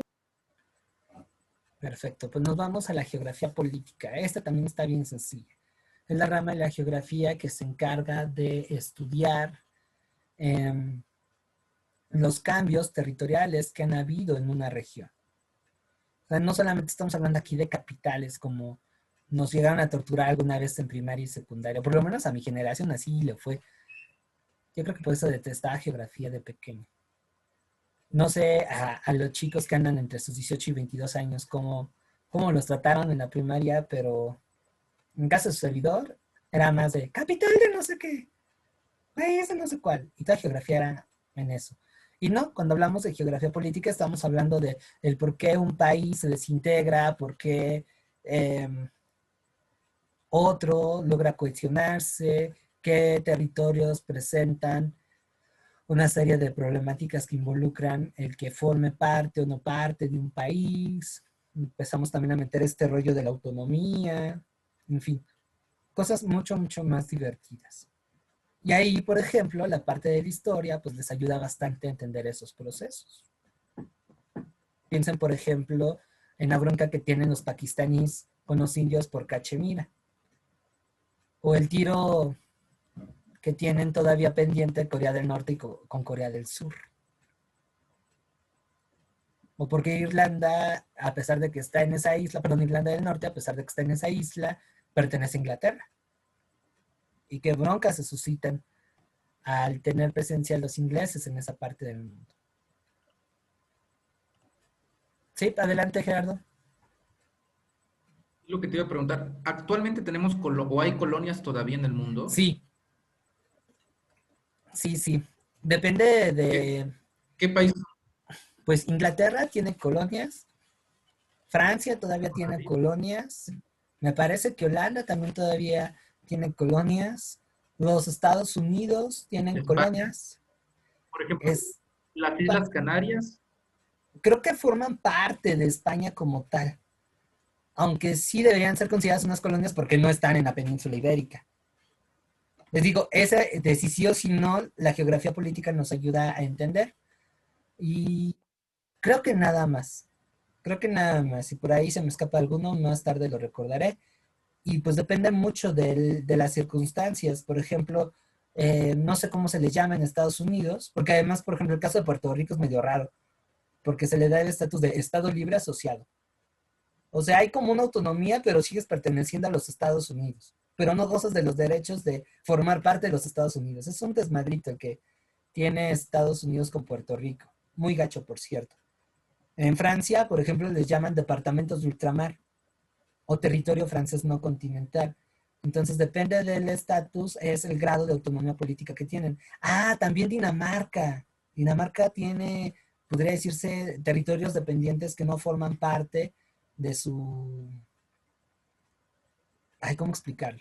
De su jurisdicción original. Por ejemplo, Dinamarca tiene soberanía sobre las Islas Feroe. Las Islas Feroe son unas islitas por ahí perdidas que están entre Europa e Islandia. Y el caso de Groenlandia, por ejemplo, que pertenece a Noruega, que sí formas parte de mi territorio, pero no tienes un estatus igual a las provincias, digamos, originales del reino. Entonces, quién sabe cómo traten a Groenlandia, por ejemplo. Pero sí, todavía hay países que tienen colonias.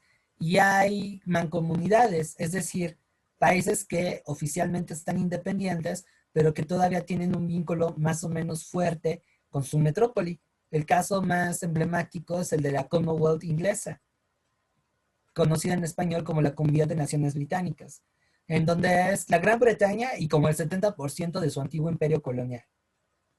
O sea, sí son independientes, pero siguen reconociendo a, en este caso, Isabel II como jefa de Estado. Si ustedes checan, es que ese almanaque era la onda, eso me gustaba. Si ustedes abren Wikipedia, que sería lo más cercano al almanaque en nuestros días, y ven quiénes son los gobernantes de países como Canadá, la India, Jamaica, Barbados, cualquier territorio que en algún momento fue colonia inglesa, excepto Irlanda y Estados Unidos, pone jefe de Estado, Isabel II. Jefe de gobierno, el primer ministro, el canciller o el presidente. Es algo muy, muy, muy chistoso. Y la corona inglesa todavía tiene cierto poder sobre esos territorios. Se habla de una cuestión muy, muy interesante de cómo después de este proceso de colonización, de alguna manera hay un lazo entre la metrópoli con estos países. Es muy, muy interesante. En ese aspecto sí yo no llego a entender cómo se sigue manteniendo al monarca inglés como jefe de Estado. No entiendo qué responsabilidades tiene si el poder de facto lo tiene el jefe de gobierno. Ahí esa distinción ya no la llego a entender bien. Les prometo ponerme a estudiar más para después tocarlo. Pues sí es una cosa muy, muy extraña que existe en nuestros días. Que más de un autor ha hablado que ese tipo de relación habla de un neocolonialismo. Yo ya no les platico más porque ya no ya no me alcanza lo que sé para explicar. Ahí tendríamos que aprender juntos. Pero bueno, todos esos vericuetos van en relación con la geopolítica. Y si ustedes estudian ciencias políticas o relaciones internacionales, seguramente van a tener bases mucho más sólidas que yo para poder enfrentar ese problema. Está rarito, ¿va? Luego, para ir cerrando esto, tenemos a la geografía cultural, que estudia la distribución de las culturas que hay en una demarcación y además interacción. Ahí la geografía cultural pues se parece un poquito a lo que hace la antropología social y la sociología. Y que bueno, en la actualidad con eso que ya todos andamos globalizados, pues puede ser ocupada como un medio para generar una relación pues más armónica entre las diferentes comunidades y cosmovisiones que cohabitan y conviven en un espacio.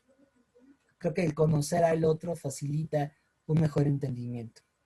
Si lo desconocemos, caemos en prejuicios y por eso se viene la discriminación, la xenofobia, el racismo y demás cosas. Pero está bien bonita la geografía cultural.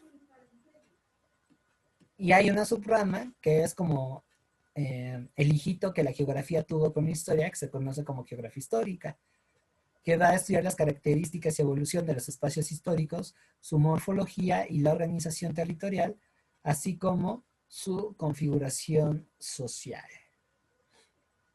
Les digo, esa subrama de la geografía cultural me suena como un hijito que tuvieron por ahí la geografía y la historia en una noche de pasión. O bueno, como estamos hablando en ciencias femeninas, digamos que fue una adopción. ¿Sale? ¿Podría repetir al hijito, por favor? Ah, claro, la geografía histórica es la subrama de la geografía cultural que estudia las características y la evolución de los espacios históricos, así como su morfología, la organización Ay, pero territorial. lentito, por favor. Perdón. Le andaban metiendo 100 kilómetros por hora. Pues va a estudiar las características y la evolución de los espacios históricos,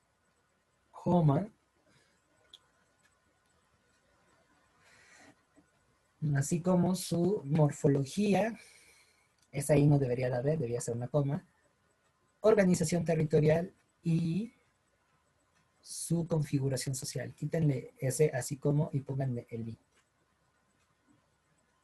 Yo no escribí este texto, no tengo errores de redacción tan garrafales. ¿Sale?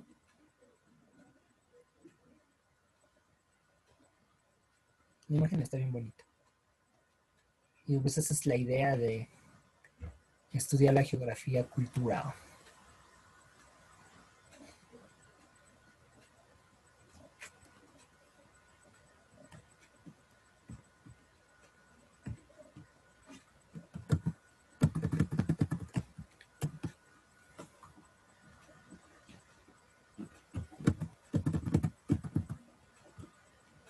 ¿Dudas hasta aquí, chicas y chicos?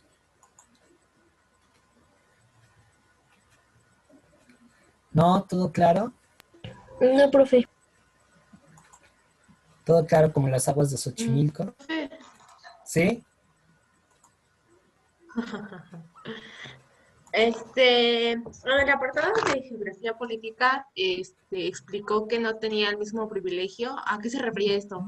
A que si alguien comete una infracción en otro país, no se le dará el privilegio. Bueno, o sea, ¿se tendría que mandar a su país o cómo? Es que no entendí esa parte. A ver, no entendí yo bien tu duda, así es que si me haces el favor de repetirla, te la agradecería bastante.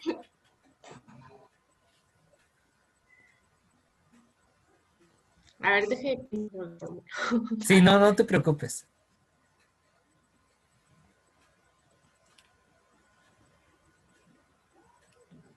¿Alguna otra cuestión? Creo que se refiere a que, por ejemplo, hay países que supuestamente, hablabas ahorita, por ejemplo, de Puerto Rico, ¿va? Ajá. Supuestamente tiene que ver ahí con Estados Unidos, pero lo que quiere decir, creo que lo que quiso decir Fabián es que a pesar de que hay una vinculación ahí, los habitantes de Puerto Rico no son reconocidos como habitantes estadounidenses. Por lo tanto, no tienen todos los derechos que un habitante estadounidense tiene. A Exacto. eso se refería. Sí, sí, exacto. El estatus Entonces, ¿qué político. pasa con ellos? Así sí, a eso me refería. Gracias, ¿Qué Gerardo. pasaría con ellos? Pues depende mucho, gracias Gerardo, depende mucho de lo que el marco jurídico te diga, de las enmiendas, las leyes y todo eso. Ahí sí ya no te puedo hablar porque desconozco qué hablan la Constitución de los Estados Unidos y las leyes de Puerto Rico. Entonces, tiene mucho que ver, lo que sí es una distinción enorme, porque si el territorio formaba parte y tuviera el mismo estatus que, por ejemplo, no sé, Puerto Rico con Texas, habría una, es que no quiere decir igualdad, pero sí sería más precisa la justicia en cuanto a cómo se juzgaría a un individuo puertorriqueño en caso de que ocurriera un delito o los derechos a los que tendría acceso. El que hubiera una diferenciación del estatus del lugar implica que haya una disminución de los derechos o que se tomara de otra manera. Y eso también involucraría en cómo se juzgan las acciones de esas personas. Ahí también debería de haber una coherencia entre la máxima ley del país, es decir, esta ley general que va a regir a todos, le hace constitución para un caso más entendible, y el conjunto de leyes locales. Ahí debe de haber una coherencia, porque si no estamos enfrentándonos a un desmadre. Y entonces estaríamos también ante una paradoja, porque si se supone que nos regimos, piensen en democracias occidentales como Estados Unidos, Francia, Inglaterra, que si nos regimos bajo este tópico que viene de la ilustración de todos son iguales ante la ley, y de pronto me dices, sí eres igual, pero como tú vienes de esta zona, entonces no tienes chance de hacer esto, o en su defecto, si tú robas, pues te va a pegar más la ley. No está viendo esa igualdad, está viendo una incongruencia. ¿Sale? Entonces, bueno, eso ya es materia de estudio de los abogados y de los politólogos, pero debe de haber, sí, una paridad. Y para que exista esa paridad, esa equidad jurídica, pues tiene que haber un reconocimiento de un estatus quizá mucho más justo. Porque si no estaríamos hablando que, voy a poner caso de Estados Unidos, que si tú naciste en Puerto Rico y las leyes de los Estados Unidos no son equitativas con la gente que nació en Puerto Rico por este estatus que es estado libre pero asociado, que sigo sin entender a qué chingado se refiere eso, entonces estamos hablando que los puertorriqueños son ciudadanos de segunda clase de los Estados Unidos o ni siquiera son ciudadanos, pero tampoco son extranjeros porque Estados Unidos no es un estado libre, perdón, Puerto Rico no es un estado libre y soberano de los USA. Entonces ahí hay un desmadre bien, bien bonito. Por ejemplo, acá en México teníamos algo muy parecido con los famosos territorios, que era un estatus que existía hace, no sé si 25 o 30 años. La verdad es que no tengo bien claro. Pero, por ejemplo, hasta donde tengo entendido, cuando hablábamos de territorios, que era el caso de Baja California Norte, Baja California Sur, y me parece que también era Quintana Roo, estábamos hablando de que eran territorios que no podían hacer elecciones autónomas y las leyes venían desde Ciudad de México. Quien elegía a los integrantes del gobierno de ese territorio era el presidente, con su gabinete. No había una consulta hacia las personas de Baja California o de Quintana Roo sobre pues, qué hacer con su vida. Y me parece que el hecho de que tú nacieras en un territorio sí te daba una cierta, pues no sé si llamarla discriminación, pero sí una diferenciación, a que si tú nacieras, por ejemplo, en Nuevo León, Jalisco, Chiapas, que al ser estados soberanos y autónomos que se integran a México mediante el Pacto Federativo, entonces habla que hay un cuerpo de leyes que aparentemente u oficialmente así se dice, la misma gente a través de la democracia representativa definió para regir su vida pública. O sea, hay mecanismos de participación. Aunque bueno, cuando estamos hablando de democracia en México también estamos hablando de un elefante en blanco. Pero por lo menos en el papelito hay garantía de que tienes derechos más amplios a que si tú hubieras nacido en Baja California o en Quintana Roo, que al estar supeditados al gobierno federal, pues vete a saber qué iba a pasar. Un caso especial también era con el Distrito Federal, ahora Ciudad de México, que al ser el espacio en donde residían los poderes de la Unión, no había un gobierno como tal, de hecho no se llamaba gobierno, se llamaba Departamento del Distrito Federal, y entonces todo ese aparato de gestión y todo lo que tenía que ver con las leyes, lo decía el presidente. O sea, el presidente decidía quién iba a ser el jefe del Departamento del Distrito Federal. Y el jefe del Departamento del Distrito Federal era quien definía quién iba a gobernar cada parte de la ciudad, que por eso se conocían como delegaciones. Y no eran ni siquiera jefes delegacional, sino delegados. Y entonces la gente de la Ciudad de México pues no tenía voz ni voto. La justificación era, es un territorio especial porque aquí residen los poderes de la Unión. Aquí es la capital. Aparentemente es una zona privilegiada, pero jurídicamente estaba en un estatus, digamos, muy aparte e inferior a lo que sucedía en otros estados de la República. La cosa cambia con el 97, cuando se instituye el gobierno de la Ciudad de México, en donde comienzan a ver, bueno, no, del Distrito Federal, porque todavía no es Ciudad de México, del Distrito Federal se comienzan a ver elecciones. Esto implica que se abren mecanismos para que la gente de la Ciudad de México pudiera participar en la vida pública, que bueno, también desafortunadamente tenemos una pésima educación cívica, tenemos una cultura política sumamente jodida, y eso explica por qué la democracia en México es un chiste andando. Pero aparentemente con eso ya había chance de que otras fuerzas políticas gobernaran la ciudad, no necesariamente el poder hegemónico, que bueno, en los años 90 todavía seguía siendo el PRI. Y eso dio pie a que más adelante se hiciera una constitución, que sigo sin entenderla, la que se publicó creo que en el 2014, la Constitución de la Ciudad de México, que eso hizo abolir al Distrito Federal, le dio sigue siendo la Ciudad de México una demarcación especial, en tanto que es sede de los poderes de la Federación, pero digamos que es similar en muchos aspectos ya a la autonomía política que maneja los estados de la República. Y por eso el nombre de las delegaciones se cambia a alcaldías, porque lo que se plantea es que hubiera una mayor participación por parte de la gente. Que reitero, a cómo se maneja la democracia en México, eso es letra muerta. Falta mucho para que realmente haya una democracia plena en el país y más en la ciudad. Pero bueno, son cambios que de alguna manera, querámoslo o no, sean reales o no, marcan pauta para que haya un cambio, para que haya pues un avance. Y ahí es, por ejemplo, en donde la geografía política está entrando. Porque en algunos casos ese cambio de estatus también involucra cambios territoriales.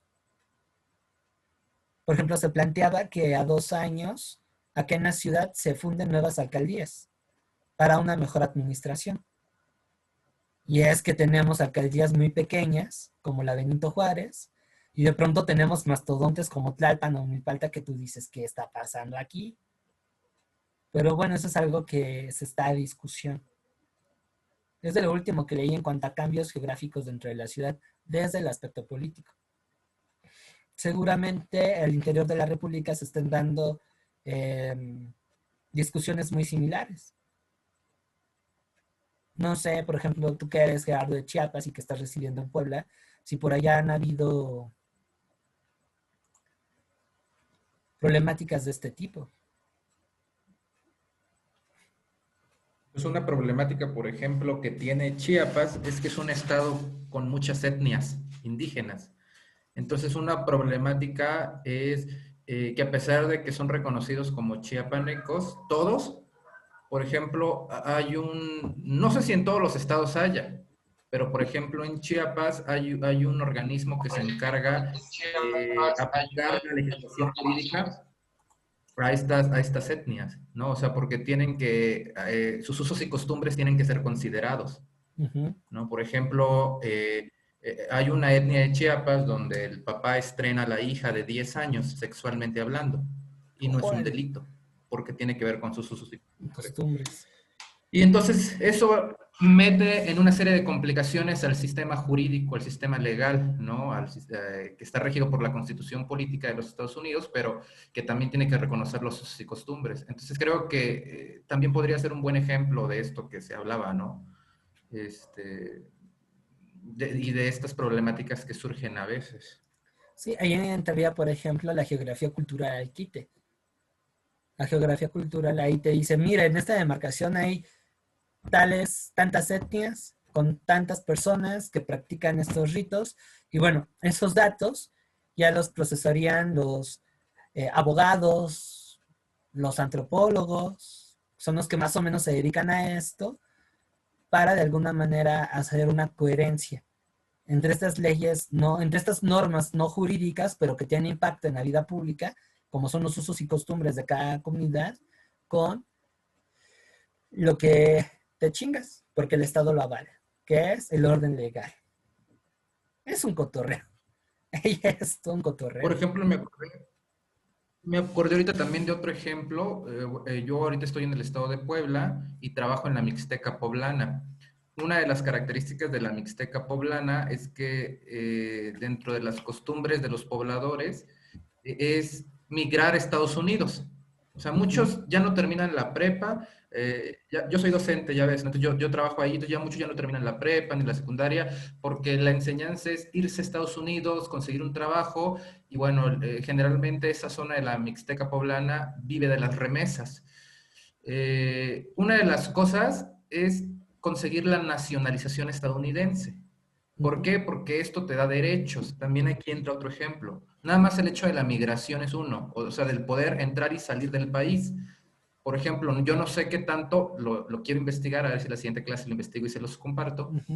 ¿Qué pasa con este relajito del que tú nos comentas, con Puerto Rico y Estados Unidos? Pero yo no sé si, aunque tienen este vínculo con los Estados Unidos, y si son reconocidos como estadounidenses o no lo son, pero al ser reconocidos como estadounidenses, uno de los derechos sería el poder entrar libremente a Estados Unidos, ¿no? Claro. Sin un pasaporte, sin una visa.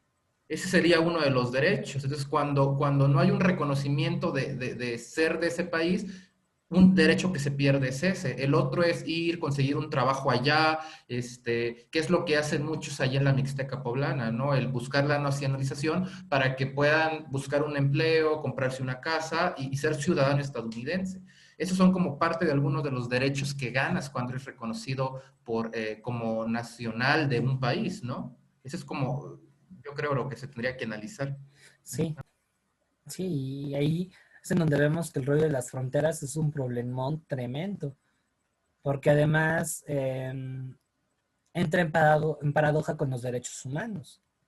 Uno de los derechos fundamentales, que incluso hasta la ONU reconoce, es el libre tránsito de las personas. Pero ¿cómo puedes ejercer este derecho si en tu lugar de origen hay un chorro de problemas que te hacen migrar? Ya sea inseguridad, precariedad económica, desigualdad social, bla, bla, bla. Y de remate están las fronteras, que se supone que debe de haber una serie de normas internacionales que garantizan este libre tránsito. Obviamente con respeto al orden legal del país al que vas llegando. O sea, tú tampoco no puedes llegar de Spring Breaker acá echando desmadre a los Estados Unidos o cualquier otro país. Pero sí se debe dar la posibilidad de, pues si te quieres ir a los USA, hazlo. Debe de haber ahí una coherencia entre el marco legal internacional que garantiza esos derechos universales, por eso son derechos humanos universales, y lo que cada régimen jurídico marca en cada país. Es todo un show. Y el rollo de las fronteras también por eso son puntos de conflicto. Porque en el papel te dicen que sí, pero en términos concretos hay un montón de resistencia. Y no solamente del Estado, sino de algunas comunidades nativas del país, ¿no? Piensan, por ejemplo, en estas caravanas cazamigrantes que se organizan en Nuevo México y Texas. Y que desafortunadamente es un ejemplo que ya se empieza a contagiar en México. Y no nada más en México, en otros países como Brasil y Argentina. Hace poco leí un artículo sobre esto y me dio mucho pesar que gente de Nuevo León, gente de Baja California Norte, ya estén haciendo este tipo de patrullas civiles para joderse migrantes, no solamente de Centroamérica, sino que vienen, por ejemplo, del sur de México, de lugares como Chiapas, como Guerrero, como Oaxaca, que son estados que desafortunadamente enfrentan el gran problema de la pobreza y la desigualdad social, y que eso hace que sean los estados que más expulsen migrantes, no solamente hacia los Estados Unidos, sino hacia otros lados de la República. Bueno, creo que por ahí ya está también entrando Veracruz y Michoacán. Esto está feo. Pero pues bueno, hay gente de ahí que no sé qué mierda, perdón por la palabra, tienen en la cabeza, que aparentemente se quedan con esta idea de defender su lugar de origen, de ver a los migrantes como algo dañino, y se dedican a cazarlos. Ya ni hablemos de detenerlos y mandarlos a donde vinieron. No, ya de matarlos. Y la última crisis migratoria que ocurrió en el 2018 en México, en donde pasó la caravana migrante, que por cierto, en el 20 también iba a haber una, pero con esto del COVID ya no supe si sí llegaron o no llegaron, porque además son como bolas de nieve estos flujos migratorios. Por donde van pasando se van sumando cada vez más personas, más personas hasta volverse literal ríos. Y pues gente de Tijuana, gente de Mexicali y de otros puntos fronterizos se dedicaban a cazar a la gente que intentaba llegar a otro lado. Y pues bueno, por eso la migración es un factor de tensión política. Y me parece que también, no sé si era mentira o no, me quedé con esa duda y no he tenido tiempo de confirmar, pero en lugares como Yucatán y Chiapas están empezando a hacer eso mismo. Y quienes toman esa iniciativa, pues es gente que proviene de la clase media y la clase alta, y que políticamente está orientada hacia la derecha. Y eso, por ejemplo, contrasta, ya si hablamos en la parte cultural, con lo que de alguna manera rige nuestro sistema de valores como cultura, y también a una tradición que hemos tenido como país, en el sentido de que nosotros tradicionalmente hemos recibido migrantes. Ahora sí que aplicamos lo que decía mi abuelita, donde comen uno, comen dos. México tradicionalmente así de alguna manera enfrentaba el problema migratorio, pero de 20 años a la fecha ha habido un rechazo, ha habido una criminalización también hacia el migrante, pero es una criminalización que parte también de un clasismo. Si eres blanco y migras porque el territorio es exótico y vienes a dejar tus dólares, hasta se hacen colonias muy exclusivas, como las que existen en Baja California Sur, cerca de Los Cabos. Lugares muy, muy, muy exclusivos. Pero si eres un campesino de la Mixteca que está luchando por mejorar sus condiciones de vida y además eres moreno, pues te termino matando. Y reitero, no es algo que está ocurriendo en el país, sino que también está sucediendo en latitudes como Argentina, como Chile, porque hay mucho ecuatoriano y boliviano migrando para allá. En el caso de Brasil también, de Uruguay, con peruanos. Entonces, pues es un efecto más de la globalización. Y ahí la geografía cultural, la geografía política, la geografía económica nos dan muchas herramientas para poder comprender qué está pasando. Y eso pues, justo es un tema que vamos a ver en la siguiente clase, que son las funciones de la geografía.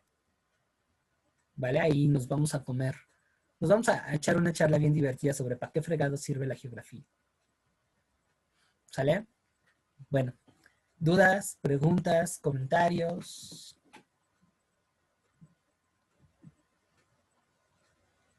¿Algo que quieran agregar? ¿Cómo sintieron esta clase debut de geografía? Críticas destructivas, perdón, constructivas. ¿Cómo se sintieron? Cuéntenme.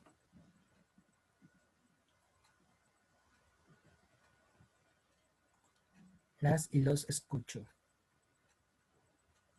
O los leo, también está el chat. Ok, gracias.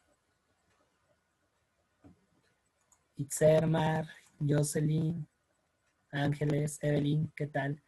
¿Cómo se sintieron?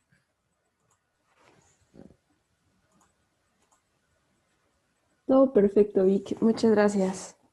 Ok, sí, Sofía, adelante. Estuvo muy bien la clase, profe. Bueno, pues, vientos. Si no hay más, pues ya saben que esto se vuelve más interesante y más dinámico a medida que ustedes se plantean en el karaoke, no solamente yo. Y pues la siguiente sesión, que sería hasta dentro de 8 días, que en realidad son 7, pero bueno, dicho mexicano, pues vamos a abocarnos en en la función de la geografía, que más o menos ya estuvimos abordando hoy, pero que me gustaría que además la vincularan con sus respectivas carreras. Creo que algo útil para que se les quede este relajito es vincular la utilidad de la geografía en sus personas y en las licenciaturas que piensan estudiar. Si aún no están definidos, lo cual ya para mí es un poquito peligroso porque dentro de 2 días sale la convocatoria y empieza el registro, pues todavía tienen chance de investigar, dense la tarea de platicar con gente que se dedique a lo que pretendan estudiar. Es muy diferente la visión que nosotros nos construimos de la carrera cuando estamos en el bachillerato a lo que es ya la licenciatura. Entonces, elegir qué estudiar es prácticamente como estar bien seguros con quién me voy a casar. De hecho, es como empezar una relación, porque le van a dedicar tiempo, le van a dedicar lágrimas, esfuerzo, atención, desvelos, enojos, y bla, bla, bla, bla, y van a tener que aguantar en varias cosas. Entonces, tremendo esfuerzo, pues, no le implica un gustillo. Necesitan descubrir su vocación para aguantar vara todo eso. Y creo yo que el vincular la geografía con lo que pretenden estudiar o con lo que les gusta, pues, es una buena herramienta. ¿Sale? Entonces, la siguiente semana las escucho con las funciones de la geografía, plano general, pero vamos a ser un poco más ambiciosos. Quiero escuchar, ver cómo les va a servir la geografía en su vida personal, es muy importante. Y quienes vivimos en la Ciudad de México y en espacios urbanos amplios, pues nos da pie para un montón de cosas. Y para su vida profesional. Así es que también imagínense que ya pasaron todo este ritual de estudiar 5 años en una universidad, ya le ganaron a su profe en titularse y están en vísperas de encontrar un trabajo, que ese es el verdadero reto en la vida, ¿eh? Así que vayan haciendo eso. ¿Ok? Y el próximo lunes nos sintonizamos igual a las 8 de la noche, ¿vale? Pues Muchas bien, gracias, Vic. de nada. Con esto damos finalizada la primera sesión de geografía. Estén pendientes del grupo de WhatsApp para que puedan estar al tanto de cuando suba la liga a YouTube. Yo intento el mismo día de subir el material para que estudie. Si por ahí todavía no tienen la guía o manual o como le quieran llamar, avísenme por favor para que yo les pueda proporcionar esos datos. Atesoren también información con la cual accedieron. Esa va a ser para toda la vida, no va a cambiar. Va a ser con esos mismos links, ese ID. También, si por ahí quieren hacer la aportación, todavía no tienen número de cuenta, denme un pitazo para que yo les facilite esa información. Les recuerdo, no soy Coppel, no soy Banco Azteca, así es que no les pongo cuotas ni plazos. Eso se los dejo a su criterio. Es un voto de confianza. ¿Vale? También si en algún momento no llegasen a contar con los recursos o algo así. Uy, Vipaz, eso sonó muy de mis épocas de niño, Ilse. Lo platicamos, ¿sale? Pero no dejen de asistir. También el dinero no debe ser factor para que puedan prepararse conmigo, por lo menos esa es la intención. Sin embargo, pues sí, apelo a la reciprocidad, en tanto que mi interés es que se mantenga este espacio para todos y pues desafortunadamente por cuestiones económicas no me alcanza para mantenerlo por mis propios medios. Por eso no les pongo clases gratis. Me gustaría, pero pues no se puede. Todavía no he conseguido una beca de Carlos Slim de 50,000 pesos para hacerlo. Entonces, pues ni modo. Hay que chambear, como dicen por ahí. ¿Sale? Pues bueno, muchas gracias. Prometo no pasar la siguiente sesión. Ya me llevé 25 minutos después de la clase. Pero en fin, que pasen una excelente noche. Cualquier duda que tengan, también por ahí un comentario en YouTube. Hay que ocupar todos los medios posibles para que esto salga bien y ustedes puedan aprender de la mejor manera. ¿Vale? Cuídense mucho, descansen. Excelente noche. Buenas noches, hasta mañana. Gracias, profe, igualmente. Buenas noches. Hasta mañana quien ve en filosofía y hasta el miércoles a quien ve en historia.